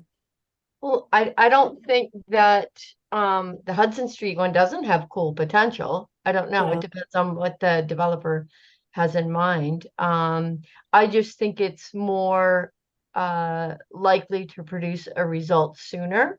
Yeah. And I think that it has less encumbrances. Mm-hmm. Bill, how about you? Because you're also a Hudson fan. Yeah, if we're gonna, my concern is that if we were gonna do Harvey, we'd have to, you know, I would want to do all of Harvey. And I know, Amy, you're against that, and I get that. I understand why. But just carving out, you know, at least with the Hudson, right? We're carving it out based on the geography, right? With Harvey, we're cutting it out because we want to. And I don't know, to me, that just doesn't sit right. I see Harvey as a huge potential for downtown. But it would have to be, you know, they would have to want to relinquish it first. And I don't see that happening until we decide. You know, we sort of have to make the decision to say all of it before they'll go and try to sell it. Mm-hmm. And Millie, why did you also want to cut Harvey in half? Partly because of what, you know, the Main Street residential zoning, the way it is right now. Mhm. Because it already has some restrictions in that area.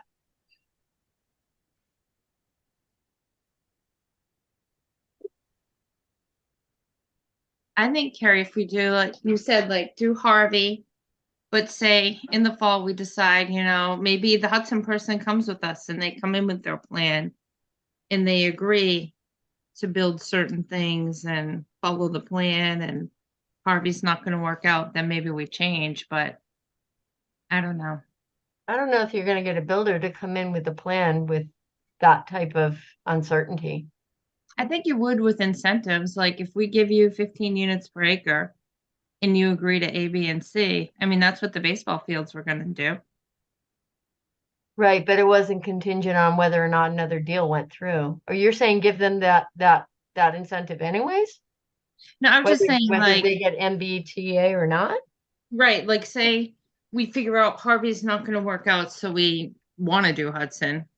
And then Hudson says, sure, I'll be part of the MBTA, but I will do A, B, and C. Like I'll, you know, do the 1 bedrooms like they were saying, or 90 units, or, you know, the things that they had on their plan, they agree to go forth with. Like if you don't have any sort of like carrot, then there's no incentive to do some of the extras. Like, and I'm not doing it because of that. I'm just saying if it switches, we can always add people into the MBTA after anywhere in town. Say someone comes forth on another property that we've wanted to fix up and said, I'll do A, B, and C. We can always add them into the MBTA bylaw overlay. When are we feasibly having the second town meeting? Is it, first of all, is this a September. made up story? Is there a real second town meeting? No, it's in September. Is Okay. what they're shooting for, October, before the election in November. It's for the fire station. They want funding, and they have to go to a special town meeting to get the funding to build the fire station. And they also have to have a Proposition 2.5 override on, I think that has to be on the ballot in November. So they're definitely shooting for September, maybe October. I think they said the week of October 7th. Okay, so let's play this out timeline wise. It's January. We put Plan A in place so that we have something for April town meeting. Number one, if it doesn't pass, we need the September town meeting either way. But let's pretend it passes. What we push forward passes. Say we go with half Harvey, and then we have to September to like, okay, the developers know we've passed this MBTA bylaw. Like, is there a way we could sort of kind of solicit different developers and talk about what that could look like? And then by September, if there are, you know, the Hudson people come back, or Harvey says, oh, you know, I am interested, then by September, we can kind of add if we need to add, or is that not enough time? I'm just thinking like, I don't think it's enough time, because remember, the April town meeting, we're not even going to get a response from the Attorney General's office until probably October at the earliest. So I just don't think, I mean, these people are not developers. So it was easy for Trammell Crow to come in and make a commitment because that's what they do for a living. They are a large residential developer. right. And these people are just property owners. So, you know, the Harvey, they're in the business of trash. So they're not in the business of mixed use development. So they're not going to be able to commit without possibly having, you know, a developer already on the hook. And then we're dealing with headquarters in Texas. Mm-hmm. So I just think it's unlikely that you're going to get a development agreement. So I would not make that part of the equation. I think Trammell Crow was an anomaly. Okay, well, I guess we need to come to resolution. For me, I mean, well, first of all, I am partial to the Harvey properties because I think it has more potential. What I also am concerned about is when people see that parcel of land across the street, that big parcel of land, the competing argument's gonna be all the houses that can go in there, even if you talk about the lead rock. Oh, well, we would split that though. We're only taking 5 acres. Is that what we would do there? 5 Right. acres? Yep. Mm-hmm. So we'd split that. Yep. So maybe it wouldn't be as bad. It just depends on people's perception. When they see that and it's all cleared off, it becomes a reality. And I don't know. I don't know if that's a harder thing to pass through or Well, that's not. why I think, you know, having a map that'll actually have the overlay district on it so they can see where we're drawing the line, Yeah. right? That we're drawing the line through that property. Okay, well, why don't we straw poll it so we can come to a resolution unless we want to discuss further. Do we want to talk further about it or?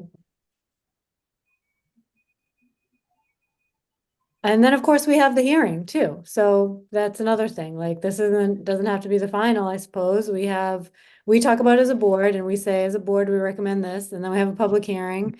And then, you know, maybe there's a huge outcry for one, the other, or neither, who knows? But maybe as a board, we just settle on what we like and I don't think we all agree actually, so that's okay too.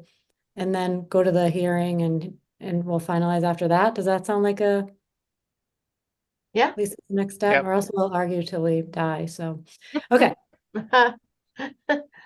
The option, it sounds like the options on the table are, no matter what, are we doing Center Drive, Town Hall? And no, not necessarily, we're not Mm-mm. necessarily, okay, so start from the option of from Hudson Street, so if we take Hudson Street, that's 5 acres, is that what we have on the table at this point? Did we Yep. go up to 5? Okay.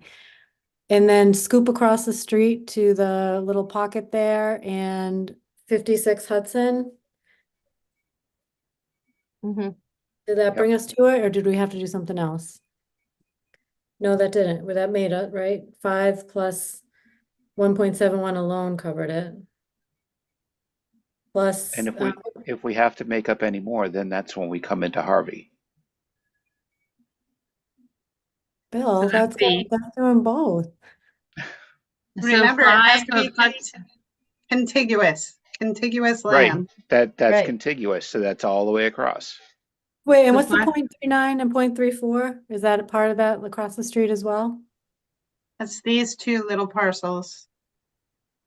Oh, yeah, okay, fine. So we have 6.71. All right, so right now I have 5 at Hudson plus 1.71 at 56 Hudson plus 0.39 plus 0.34 brings us to 7.44. Is that a good enough buffer Which for it? would just be enough if Econo Lodge goes Yep. fully through. Yep, we'd be, But remember, there's excluded land that's part of that equation. but I So thought you took out, oh, go ahead. these two little parcels were never evaluated. Okay, So the ones with the red stars were evaluated. And when you combine all of these together, there's 2.84 acres of excluded land. So Center Drive was not evaluated, and these two little ones were not evaluated. And of the Of the Harvey parcel, only 5 acres were evaluated. Okay, so if we were to go with the option of, if we'd have to always use Center Street and Town Hall then, is that what we're saying? No matter what, we always need that to accommodate for land plus town, oh, that doesn't make the 5, that was short the No, 5. not if we come down into Harvey. Mm-hmm. You did Town And- Hall, Center Drive, 22 Hudson, and What 3. was 22 Hudson again? It's right next to Center Drive. There's Oh, already no, I'm a- sorry. What was the acres on that one? 22? Oh, that's 0.63. Well, we'd have to include a portion of Harvey because it has to be contiguous Contiguous. land. right, So I need a portion of Harvey to go to the town hall and Center Drive. Right. Right. so if I we're already wasn't coming gonna- down from the north, right, we just continue down into Harvey from the north, Like 3 heading acres. south, and make up whatever acres we need there. And just make Now it you're doing one, both. Okay, right, well, some but members that don't yeah. mind doing both, so we'll do it that way. Okay, so Okay. so this is gonna change some votes then, you realize, but here we go. We're gonna do, if we say 5 out of Hudson, 5 out of Hudson. yep, plus we come down and do 1.7, we're gonna do that pocket, even though it hasn't been evaluated. 0.39 plus 0.34 plus 1.71 is 56 Hudson. And then you have to come into Harvey for how many do we need to come in for? We don't even know really. It's been evaluated for 5 acres. So if we're at 7.44 though, what do we want to add? We're just using it to do the balance to make it so we Right. can accommodate Do So 3 maybe acres. 3. so 3 3 out of acres. Harvey. Okay. So we'd be at 10.44 if we then took the 3 out of Harvey. So Yep, there's and we option were at, 1. right, and then we were already at 44 with the Econo Lodge. Yep, plus 44, so we got 50 equals a 54.44 total. Okay, that's option A. Option B is 5 from Harvey. And we go the other way, and we do center is 1.92 plus town hall is 1.92. I mean, we're at this point, we're already at 8.84. So I guess even if we could add 22 Hudson for the heck of it. And we're at 9.46. So plus the 44, we're at 53.46 with option B. Did And you that- include 56 Hudson too? Oh, I didn't actually know. So I guess that would be 1.71. so 53.46 plus 1.71. We'd be at 55.17. Either way, we clear it on both options. Both options, I think, adequately clear it. We have option A and option B. So, why don't we just do a straw poll? And again, it's fine that we don't all have to agree, so don't feel bad if we don't. Bill, what do you like? My first preference is option A, but I don't have a problem with option B. Okay. Millie, what are you thinking? I like option A. Only? You're not a fan of B at all? No, that would be obviously my second choice.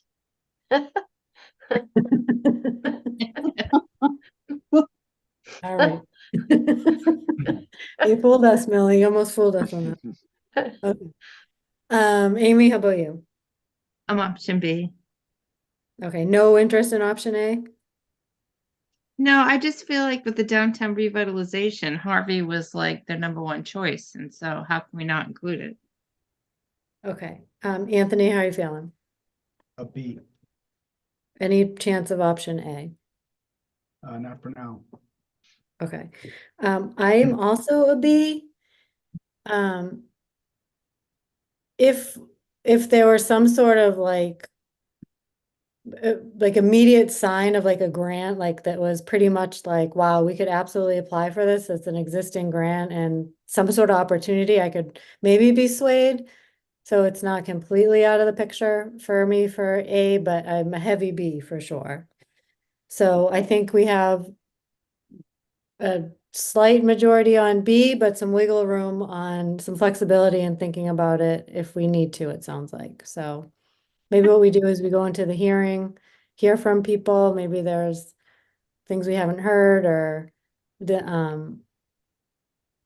I don't know, I don't know if we bother to go through this one with the ZBA portion of it, but I'm open to that if we want to do that too.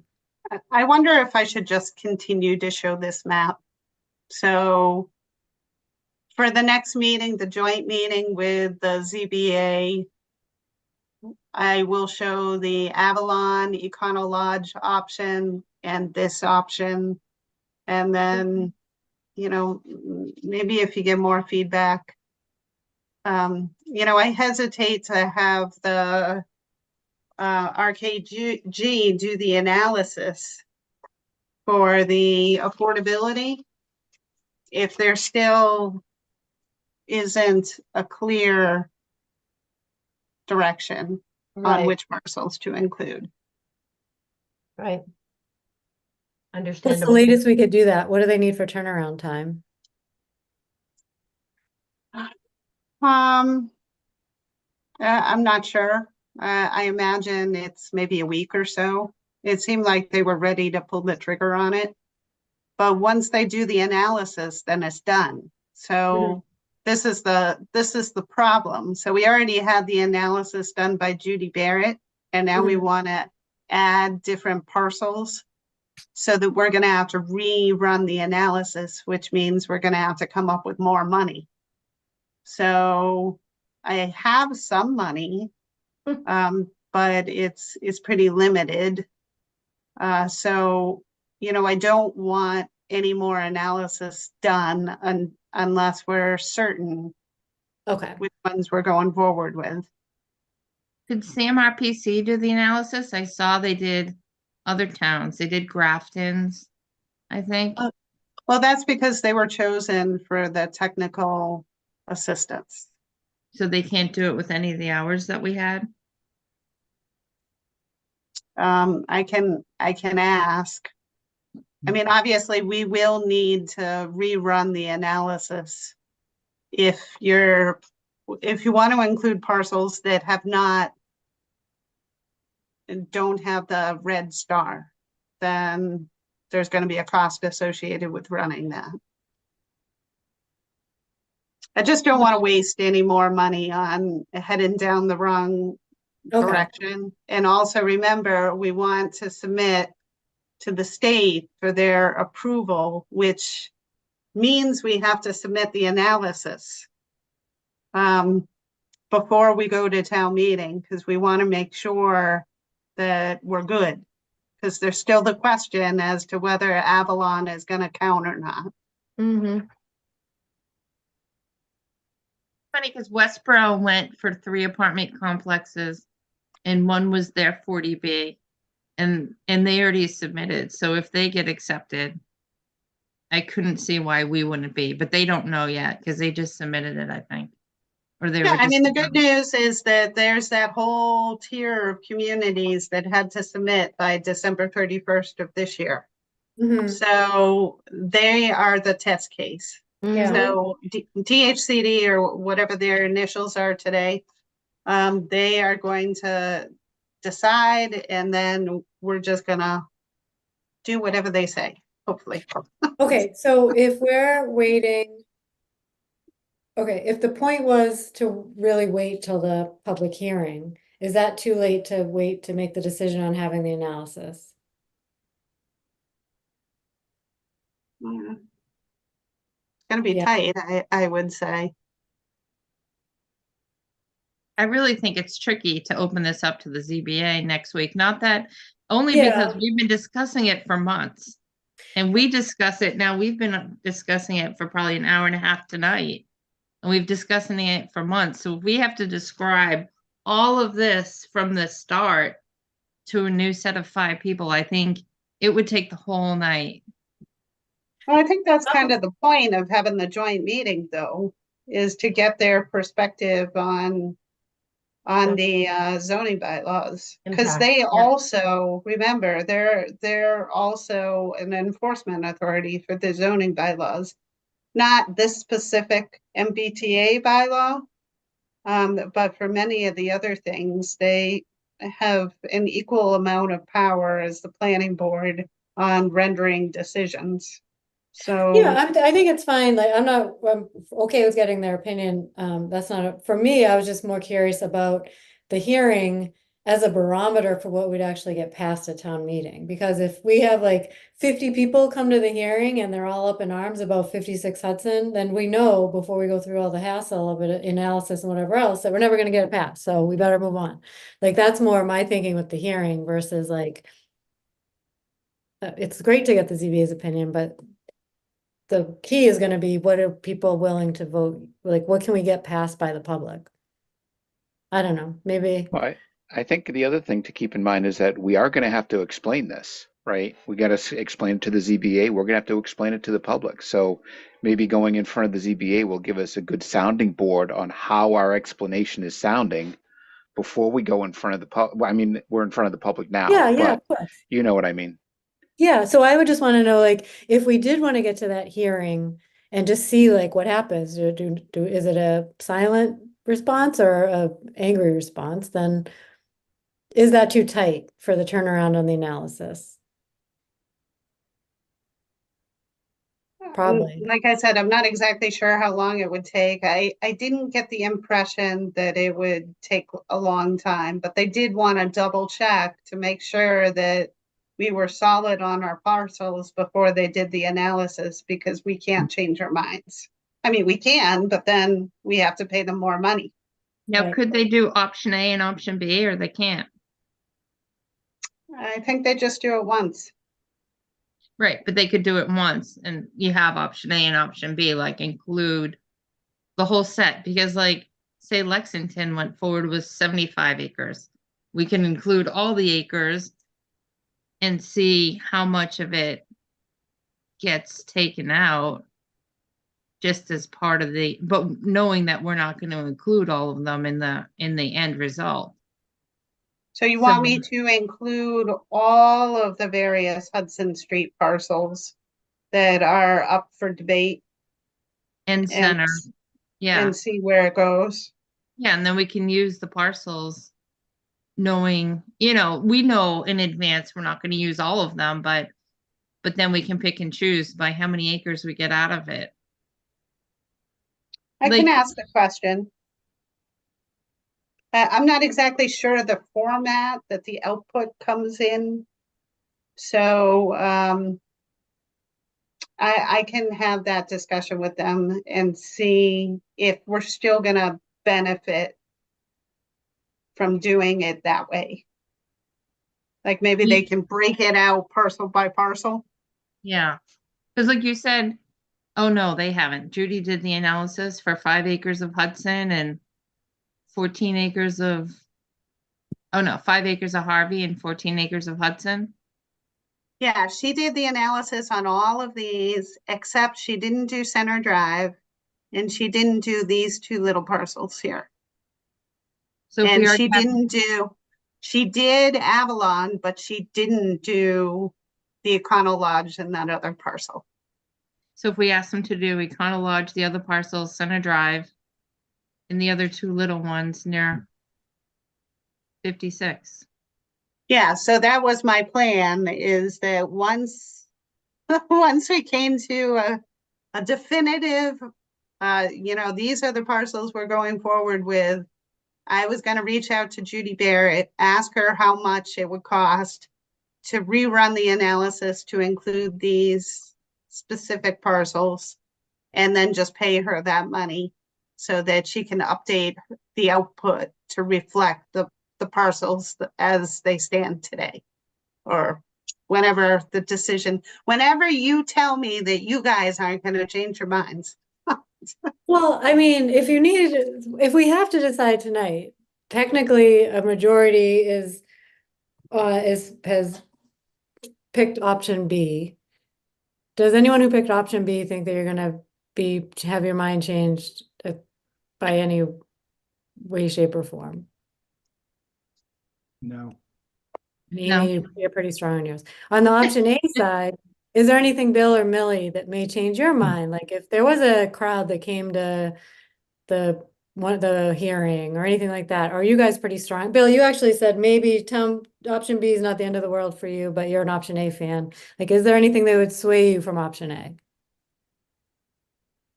Probably not. I mean, again, I don't know what the ZBA might come up with. I don't know what the public might come up with. I mean, I remember the town meeting last time where we thought that the driveway was going to be the easiest one, and I'm the one that got up there and did because I was the new guy and didn't end up being the easier one. So you just never know, Yeah. right? That somebody may come up with some issue why it doesn't work. Millie, are you is there anything that would sway you from A? It is a pretty strong preference for me, but to be honest with you, I don't think B is a terrible option. Okay. So, I mean, if you truly needed where the board stands today, Lori, everyone's pretty strong where they stand, although there's some sway room. If we had to split it, it's a 3-2 split. If we want to wait though, if maybe there is for a reason or a way where they could do an analysis like Amy suggested, or, there is a way to hold until the public hearing, then great. If not, it sounds like your answer would be, at this point, a B based on the split. Okay, and can we go through option B again? Center Drive. It's the town hall. It's, I can't remember the number here of this condo development, maybe 26? That was 22-26 Hudson. And then it's a portion of Harvey. I think it was 5, it was 5 Harvey.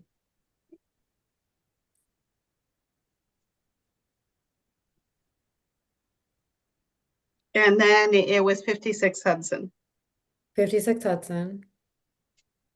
and that's it. Oops. Let me see if I come up with the same math. Is that right? Just double checking. Plus 1.92 plus town hall, 1.92 plus the 0.63.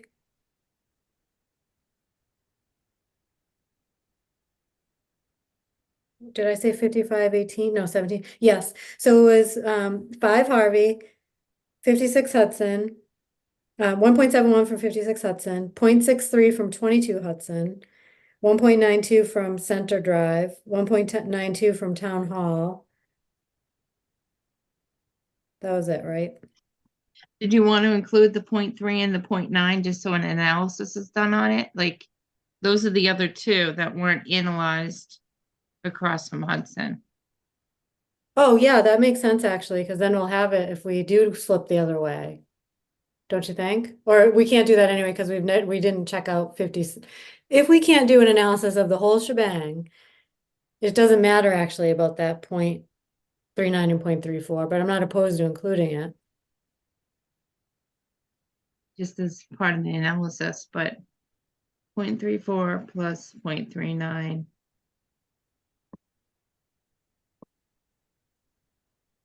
I don't know. Does it matter if we include them or not? Does it help get us over? Well, we don't need to clear, I mean, Lori, do you recommend we add them to just increase our clearance buffer or? You know, And then- like I said, I think the vast majority of those parcels is undevelopable, but I don't think it hurts to include them in the analysis. I don't really see a building going there. It'd probably just be parking and open space. And Okay, then but- if it's included and we, for some reason, go with Hudson, then we'd have an analysis on those two. And we already analyzed Hudson, right? We did, not for affordability, but for developable land. Mhm. Oh, so that's good at least. Okay, Okay. All right, so it sounds like, will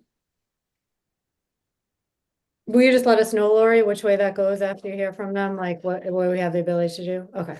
yep, I will. Okay, so that was easy. Next, we have a bond. We have the bond for Talbot Park West project. So this is something you're waiting to hear back from Fred on, and I take it all worked out? Yes, I'm all set now. So I provided you with a draft motion. Okay, anything to say about this one or just the, No, it was a site plan approval. The 20,000 bond was for earth removal purposes, just to ensure that the final grading was done properly. And that project was completed in 2010.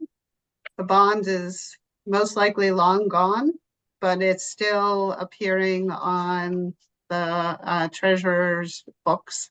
So the purpose of this motion would be to clear her books. any questions from the board on that one? Okay, is there a motion to release whatever remaining interest the planning board has or may have in Western Surety Company Performance Bond 700121667 dated December 13th, 2005 to provide security for the performance by Talbot Park West LLC to ensure the complete stabilization of disturbed area as set forth in the planning board site plan approval decision for 34 and 48 Talbot Road dated April 20th, 2004 relative to a 38,400 square foot warehouse distribution facility and associated improvements. So moved. Second, Second, all in favor, Bill, Aye. Amy, Aye. Anthony, Aye. Millie, aye. Carries an aye. Okay, next we have the A&R for, is this the, remind me the address for This the, is 333 and 353 Southwest Cutoff. So Okay. this is the ball fields. So essentially they are interested in doing an A&R because of do you want to share my the, screen or do you have it on file there? oh, if you could share your screen, that'd be great.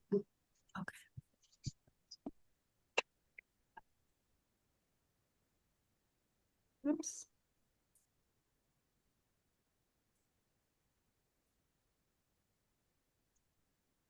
There we go. Sorry, gang. Okay, wait, there's a couple of documents. Oh, that's the check, that's the form. Okay, here's the map.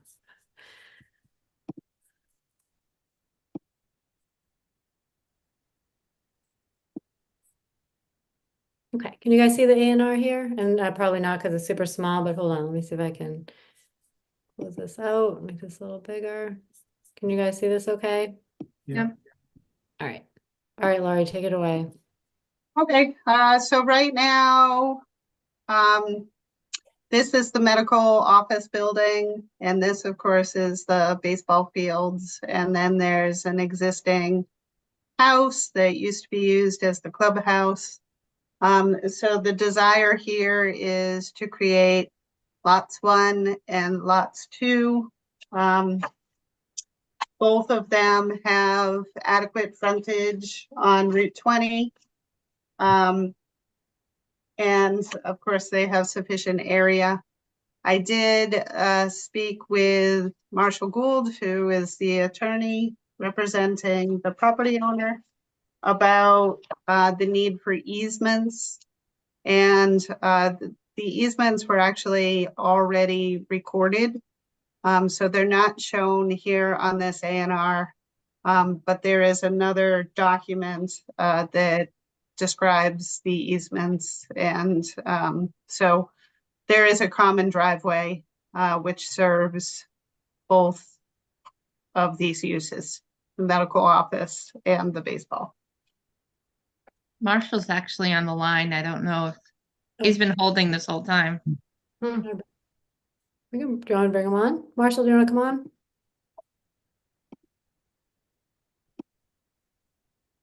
Oops. Can you hear us, Marshall? I can hear you. Can you hear me? I can. I thought you were retiring. That's what I thought, and that's what my wife says to me all the time. Exactly. Anything you Yeah, want to say what about we, this or? yeah, the medical building was, we entered into an agreement. The medical building, I think it was November of 22, was assigned because it was all one piece and not broken up to the current landlord of that medical building. And the rest of the property, as well as the medical building, was still all under one fee. And at the time, cross easements were done, and they were done previously and slightly revised. So at this point, we're just making it up into two lots because it was very confusing, in our opinion, splitting the real estate taxes. And this way, it's just clearer. And in particular, if and now it's pretty obvious that there won't be the rezoning for 3A housing on the site. So they have to think of what else they could do. And it's just easier to do it with one defined parcel instead of part of another parcel. Okay. Any questions from the board? Okay, Lori, any issues on your part? I assume frontage and all that is all met here. It looks good. Okay, then if no questions, is there a motion to endorse the site plan for? now I can see- A&R, right? I'm sorry, motion to endorse the A&R for Is it 333 Southwest Cutoff. So moved. Second, 333? all in favor, Amy? Aye. Anthony? Aye. Bill? Aye. Millie? Aye. Carries an aye. Okay, Thank great. you. Thank you. All right. Okay, I'm gonna stop sharing my screen then. Other than that, we have our next planning board meeting on February 6th. It's a joint meeting with the ZBA, and Laura, you haven't met with them yet, but have you heard back from Paul or the team there if they're able to join? Does that work out for them? That was okay? I have heard back, not from everybody, but from a majority of the members who said that they will be available to attend the planning board meeting, first meeting in February. So Okay, that's great. good. And then, do we still have that meeting January, not the planning board, but MPIC, January 18th? Is that all set? I think you're waiting here.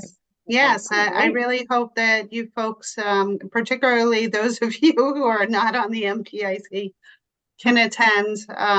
There's going to be a presentation by the consultant team.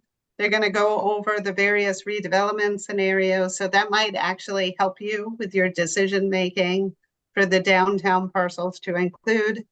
And then once their question and answer period is complete, I am going to be giving a presentation on my idea for a phase 1 project. So, Great. so please tune in. All 7 right. o'clock, right? 7 Thursday? o'clock. Yes. All right, if there's no additional business. Can I make a plug? Sure. Not that anybody's listening anymore, probably at this time of night, but tomorrow night is the fire station building committee meeting. And Oh, it's, great. yeah, it's at the library in person, 7 o'clock. And this is probably the last chance for public input from the residents for the design of the fire station. So anyone who's interested, tomorrow at 7 at the library. Oh, great. Thanks for mentioning that. Okay, any other business? All right, if no further business, is there a motion to adjourn? So I make a moved. motion to adjourn. Second. Second, all in favor, Bill, Aye. Amy, Hi. Anthony? Anthony? Muted. Aye. He doesn't want to go. And Millie? Aye. And carries an aye. All right, have a great night, everybody. Thanks. Yeah, aye. Good night. Good night. Bye.